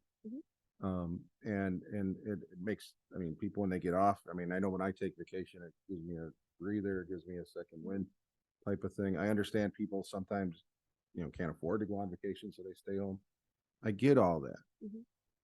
But it just seems like this is, there's, these employees have accrued so much vacation time that now we're at this point where we're just gonna keep paying out. So this 60,000 this year, it's gonna be like that every year. If we were to put this through, correct? I mean, it might, fluctuate here and there. But I would say that's probably a reasonable figure that we're looking at. But to your point, that's certainly another policy option would be putting a cap on, the amount of payout time, Yeah, because I mean, when I look at the number of employees impacted, I mean, obviously the majority are in the police and public works, which makes sense. And like I said, I'm all for exempting the police or giving them what's currently in here. I just want to just like to open the discussion, and maybe I'm in the minority, but I just would like to look at the amount of rollover that we allow moving forward to kind of account for this, because I mean, I read through everything a couple times, but give me an example of an employee that's been here 15 years. They've got what, 25 days worth of vacation time right off the bat? So at the 16-year mark, they would 16, have, okay. right, 200 hours and 25 days. And so then that would be, there's the note at the bottom of that policy that had the chart on it in your packet that said, starting in 2023, the employee may not accrue more than the annual allotment as of the employee's anniversary date. However, the employees that were hired prior to Jan 1, 2022, and that have been earning then more than 200 hours of vacation time, they were essentially grandfathered in so that they could continue to accrue at the rate that they had earned as of that date. So that's why I'm kind of making this simple for me. So that person that's got 25 days or 200 hours, as you say, at that point, they could roll up, we've already paid off everything last year, correct? Up to a certain amount of time. How many days did they have remaining from after we did the payoff last year? Or hours? Or is it what was the maximum they could roll over when we did that payout? We cut that in half. You could have rolled over 2 times your allotment. We cut that to 1 time. So we've essentially truncated it. Listening to the questions, I think if we truncated the amount of rollover, I think we're gonna exacerbate this issue, because if you can't roll over as much, I think the employees are gonna be looking for more of it to be compensed, honestly. Well, is it rolled over, a one-time rollover every year, or are you able to just keep adding on to it? So if I didn't take a day of vacation, I had 25 days, and I could roll over that 25 days the next year, right? Correct. You could Now, if I didn't use another vacation, would I have another 25 days on top of it then? No. The following year? No, It's only that's 25. it's 25 by the first of the year. If you are at that level of 25 days, you can take 25 days into the following year. But if you don't take vacation again, you can't take 50. Well, that's what I was getting. Yeah. So someone has 25, let's say they started at 0. They have 25. They don't use any. At the end of that year, they can roll over that 25. So they would have 50 days worth of vacation sitting there. At the end of that following year, they would only be able to they wouldn't be able to add any more to it. Oh, okay. I see what you're saying. Yeah. So at the end They of every didn't year, take any if you vacation. didn't take any vacation, are you going to be at 50 days every year, or is it going to be 50, then 75 days you have No, or nothing? no. The purpose of it is to not allow that to happen. Right. And Well, that's- I'm that's just what trying we- to make the numbers work in my head. That's what we cut in half last year, recognizing that, rolling over 2 years worth of vacation seemed excessive. You're making the comment that, 1 year may be excessive, but in public sector, it's not that uncommon because of the nature of this. I don't know where you go in the public sector, but that is not common. I think the trend is very uncommon. I think the trend is changing. Trend is trending down. They actually are forcing us to use vacation days and telling us if we don't use a certain amount by the quarter, you can't roll that over. So things are changing in the opposite in the private sector. They're putting more emphasis on the employee having to use vacation days instead of allowing, it's not going the opposite where we're allowed to build it up. Like we used to have to be able to carry over 10 days. Now it's down to 5. So no matter how many years you've been there, you can only roll over 5 days at the end of every year. And with the goal, according to the corporation I work for, of making sure people take the breaks that these vacation times are for. And we encourage that. I encourage people to take their vacation all the time. I agree with you. The trend is moving to less. But I guess I'm thinking years and years and years ago, it was more common in the public sector, not so much in the private. Well, I mean, obviously, you look at the breakdown of the employees versus who's got the most leftover, I guess, or is there, it's the police, of course, that makes sense. Public Works makes sense to some extent, but I guess you'd have to look at it on an individual basis to why they're not using those days. I mean, but the rest of the office staff, it doesn't appear, are not using their days. There's not much there for the rest of the employees. So those employees seem to be using their vacation days, where Public Works or those limited ones are not using all of them. And then obviously the police, due to circumstances, aren't allowed to because they've got to work and everything else. So that's why that's the nature of the policy, is because of the nature of those jobs. Okay. Is it been the standard of the village to maintain that because one group of employees, all the rest get that, or have we ever had different standards for different employees? We try to keep a kind of a level playing field. So there are, of course, certain things that are in the collective bargaining agreement that differentiate those police officers, but we try to keep a kind of a level playing field for the remainder of the employees. Okay. And then the dollar amount, the 60,000, is that budgeted for? Did we have a line item for this payout in the budget? Zeta's shaking her head yes. You know what the number we had in there? I thought it was 80 or 90. That's what my recollection is. Okay.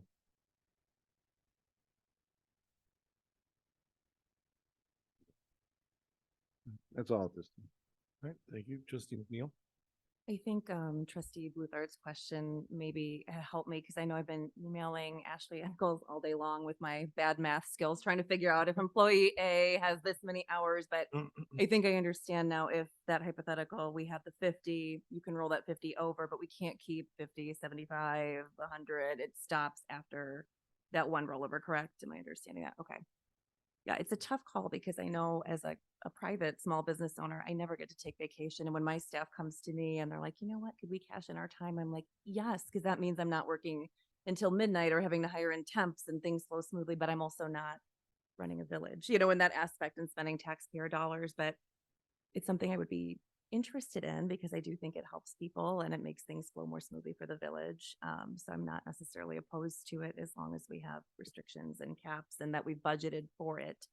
But I just also don't want it to get, out of control with all these line items going out every year, and then we're stuck with all these capital projects and things like that. But I do like to reward employees who, show up or dedicate themselves when we've got a crisis or something, who don't take that time. So it's a tough call, but I am interested in it for those reasons, because I know it works at my office, which is very different than a village, and I'm not spending taxpayer money again, but it does help, it seems to. So that's all I have for right now.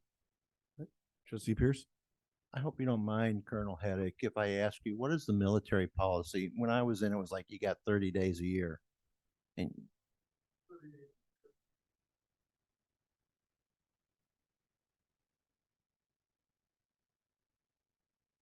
30 days use or lose for the military?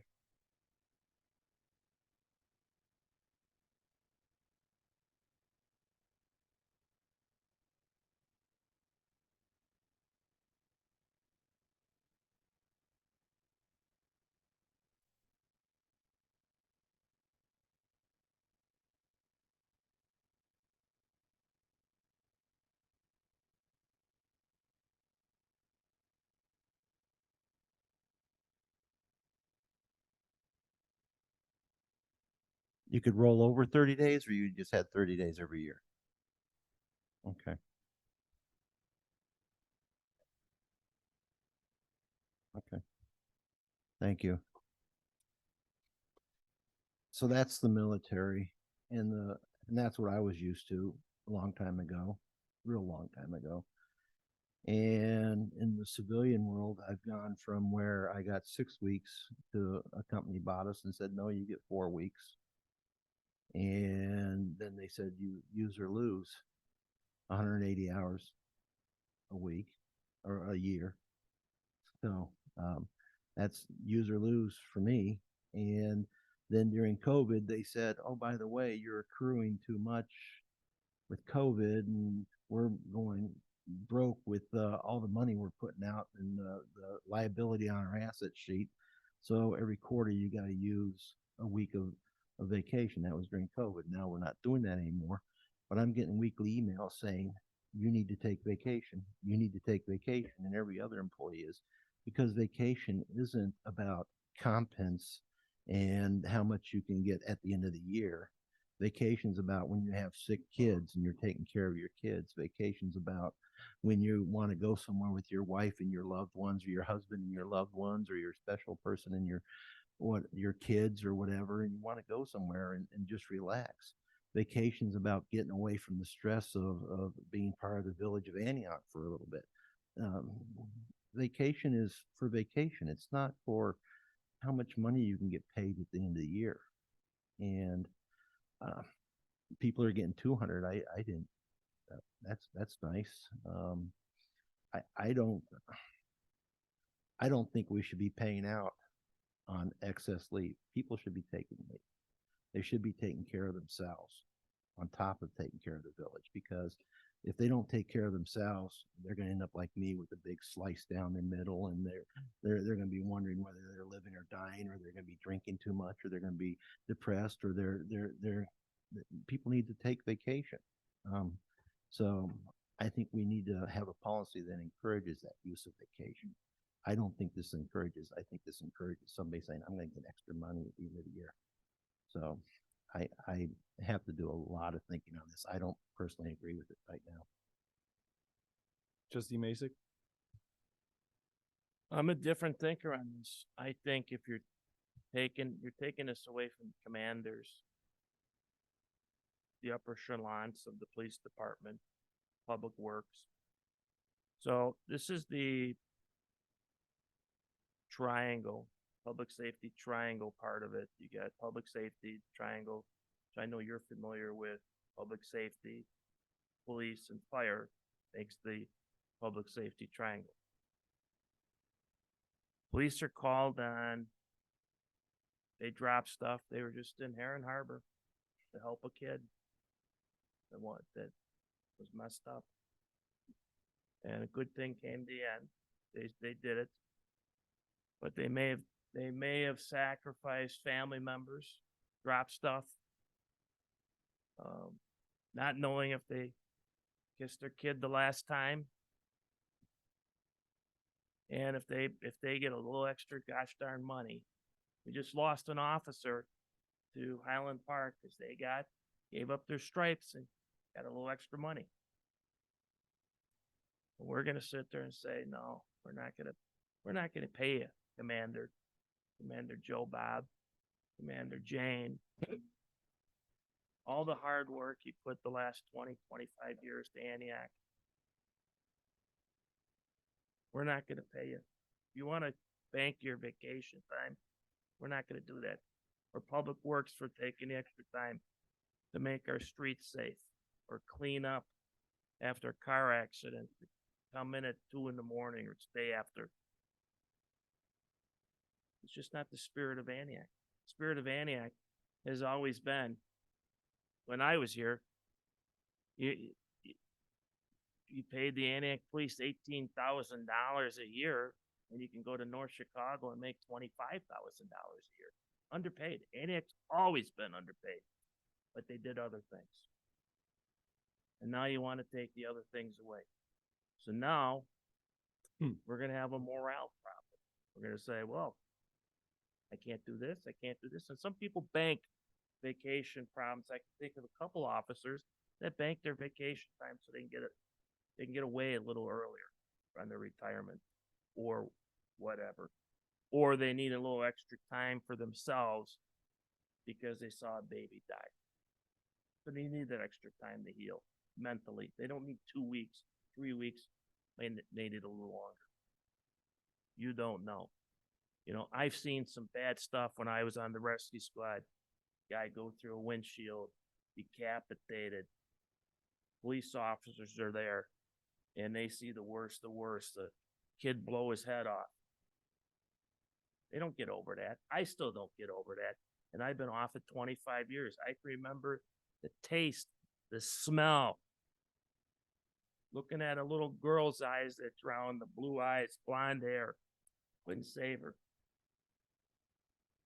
They don't get over it.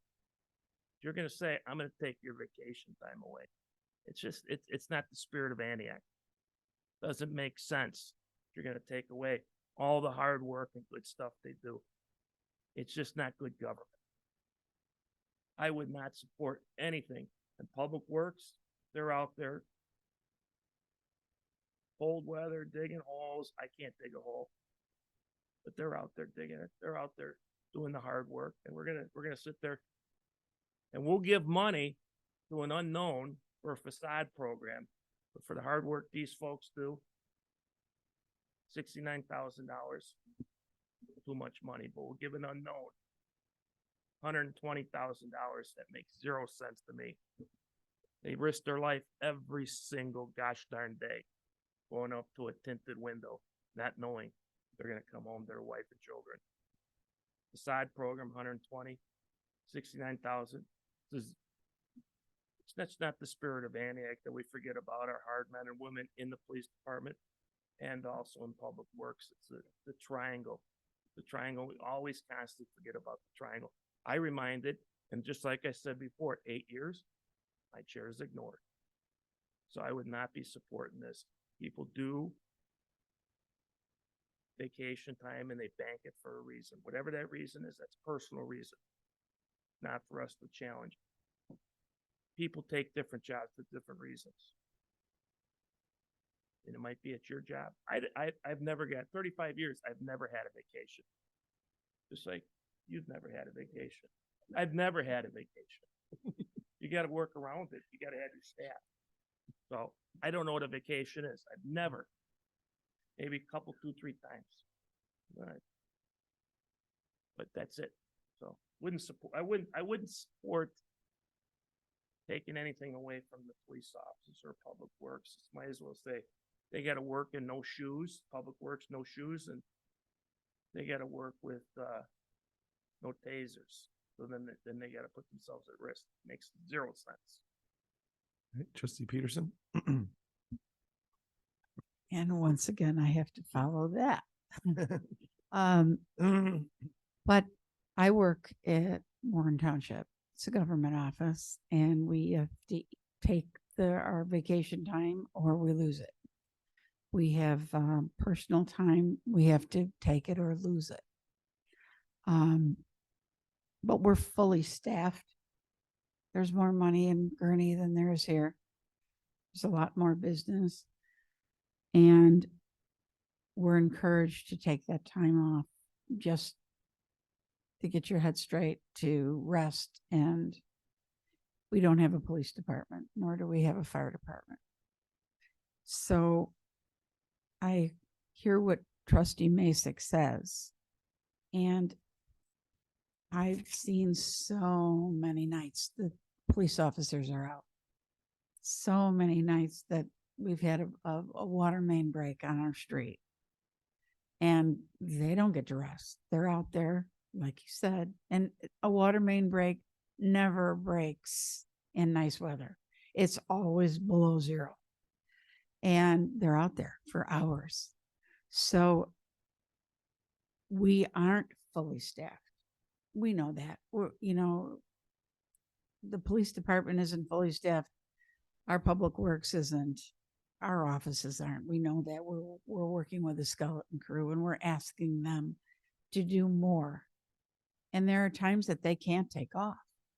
And summertime around here, there's events constantly, one right after another. There's something going on all the time. And we're coming up with more ideas and more events. And we're not coming up with more staff. And like Trustee Masek said, it's one thing we can do. So I wouldn't support it either. That's a good speech. Thank One you. year better. Thank All right, I'll give the trustees one more opportunity around the horn. Mine will be really quick, I promise. Everything trustee Masek and trustee Peterson stated, I am in agreeance with. So. Quick question. Have we done a study? I know we've done them when we looked at salaries, which we've been adjusting accordingly and so forth. Have we done a study on this with neighboring communities to see what their policies are regarding vacation days? Lori, did you look at some data? I did get a survey back from the Northwest Municipal Conference on this, when the question came up at the last meeting. And it was a mixed bag. Some communities, allow a 40-hour rollover. Libertyville, I think, allows 300 hours of rollover. Some have hours capped, some have times the accrual. It's a very mixed bag. I can send those. But did it address because it's not the rollover as much as the payout. So I guess did it address the payouts on those? 'Cause that's what I'd be curious. Not that. Is if other communities are paying out for the rolled over vacation time or not. I don't have the data on that. We'd have to research that, but my sense tells me that no, there's not a lot of communities probably compensing it. I don't think that's all that common. But we do currently. No, the current status quo, if you just say, no, we're not interested in this, we stay status quo, we do not pay out. So what happens at the end when they retire with those hours? Do they get paid? Oh, yeah, at that no, time? if they part ways, then they would get compensed, yes, by law. Okay. Yeah, if I leave employment here and I had 300 hours or 200 hours, yeah, you would. Okay, so the change last year, which made them take a mandatory retirement or not payout on those excess hours, was to kind of catch us up. And then this would be just the annual, now it would become an annual issue instead of building up over time. Yeah, that's the proposal, is to allow, the policy would allow you to compense a certain amount every year, so yes. Okay. I mean, that being said, I mean, like I said, I can be convinced on this, but I think we need to do something about trying to get our employees to take their vacation. Because I do think it helps the employee become a better employer. It helps them with all the issues Trustee Masek was talking about, things that they deal with, time off helps with that stuff. So I think if we're going to do this, then we need to put something in place that kind of, tries to get these people to use. Not to quote the colonel, where he said that he had to meet with these people and get them to use their time off. We need to do something like that to get these people throughout the year taking this time off, so we don't have this issue and this buildup like this. All right, Trustee McNeil. I tend to agree with Trustee Peterson and Masek. Like I said, in my own office, it just seems like things flow better. And that's, I guess, maybe Trustee Peterson said it much more gracefully, that we're operating on a skeleton crew here. So in an ideal world, if we were fully, I'm sorry, and Trustee Masek too, but if we had backup staff and excess, then it would make more sense to do the use it or lose it kind of thing to protect the village. But it just seems like it's not that way. You guys are working super hard. And like Trustee Peterson said, there's events and we're fully staffed. So I'm inclined to lean, toward approving it, but kind of, with that cap limit that it can't keep accruing over time. So doing what you're doing, changing it from last year to this year. That's really all I have to say, but I do agree with what they said. All right, Trustee Pierce. Wow. I guess I'm in the minority here, because I deeply appreciate our public works and our police officers. And if I understand what was presented to us tonight, the non-union police officers get compensation due to the state law or something. Is that incorrect? No, the administrator is absolutely correct in what he said. It is when you leave an employment, you get. No, that's not what I'm saying. Oh, I think if you're talking, when we were reading through here, wasn't it that the state, the fire department, the police law states that they, or the union, The states collective of the bargaining non- agreement. non-union Yeah. members But who not, get- not command staff. Not Not command command staff. You're staff. not governed by the. There's not yeah. parity between command staff and the collective bargaining. All right, well, thank you for correcting me on that. But, and I appreciate all the hard work Trustee Masick did for free and all the terrible things he saw. I do appreciate that. And, I feel bad that he had to go through all that, but I appreciate it.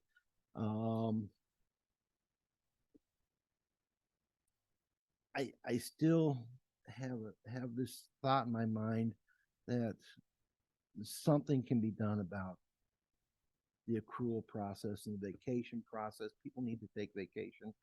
And I know that Public Works, I appreciate everything everybody says about how hard they're working because I see them out there all the time working. I honk at them every time I see them. I know that they're working, doing stuff I wouldn't want to do that maybe I would have done 30 years ago, but I won't do it now. So I appreciate what they're doing. But at the same time, I know they're getting paid for that. I'm not, if we're not paying them properly for that, then maybe that's something we need to be discussing. But they should be paid properly and they should get their vacation time. And I don't think using your vacation time for compensation is the proper way to do it, is my concern. All right, Trustee Masick? Well, to point out, you never know when you're gonna roll up on something that's really, really, really bad. So it's nice to have something banked, if something does happen that's really, really, and I'll tell you what, Public Works, the Mary's great speech. They do work their rear ends off on a cold day. I could not touch water. My hands would be cold. And, those guys I can remember, gosh darn, I can remember calls, Public Works was on the calls, cleaning up the stuff after, with the fire department, the rescue squad back in the day. But, you see some stuff and sometimes it sticks with you. And, it's not, I'll say it again, it's not the spirit of Antioch to sit there and give someone you don't know money, someone you do know, the commanders, say, no, we're not going to give it to you guys. Thanks for your work. Thanks for leaving your family. Thanks for giving up your children that day. They can't take it when they want to. You're going to dictate when they want to, but there's special circumstances. They leave at 2 a.m. They get a pager. Back in the day, I'll tell you a story, and we're at story night because we're here this late. Let's keep the story short. Let's move this. Oh no, it's going to be a long one. So we used to have a guy, Rick Lukerman. He used to get in fights with his wife all the time. His wife threw his pager out. As it's going out the window, the pager goes off, and she was screaming at him. He goes, "I gotta go on call." Picks up the pager off the front lawn, goes on the call. That's how dedicated first responders are. First responders are police. First responders are the people that go and fix the sewers. So, the spirit of it is the spirit of it. So, yeah. All right, Trustee Peterson. I said All right, everything I don't- wanted to say. You done your speech. Trustee Pierce, you have one more thing you want to say? Yeah, I just want to respond a little bit here. I appreciate the fact that our officers don't know what they're going into every day. I know that they're in danger and that they're targeted right now. And if you don't think I know what sacrificing your family is, you're sadly mistaken. The first year I was married, I was out to sea for 9 months. So I had 3 months with my family. I never And said about you. I know you didn't say that, but I'm just saying that's my experience. So I understand the sacrifices people make. And as the colonel over there said, it was use or lose after 30 days. I got 30 days a year and that was it. So I understand all that. And I understand terrible things you run into. I've had to scrape brains off the inside of magazines. I had friends who were killed inside the Iowa when it blew up inside the gun turrets. I understand all the terrible things that happen that people run into. And I understand the sacrifice of our police officers. And unfortunately, I disagree on a policy on use or lose or accruing as much as you can accrue. And that's what it is.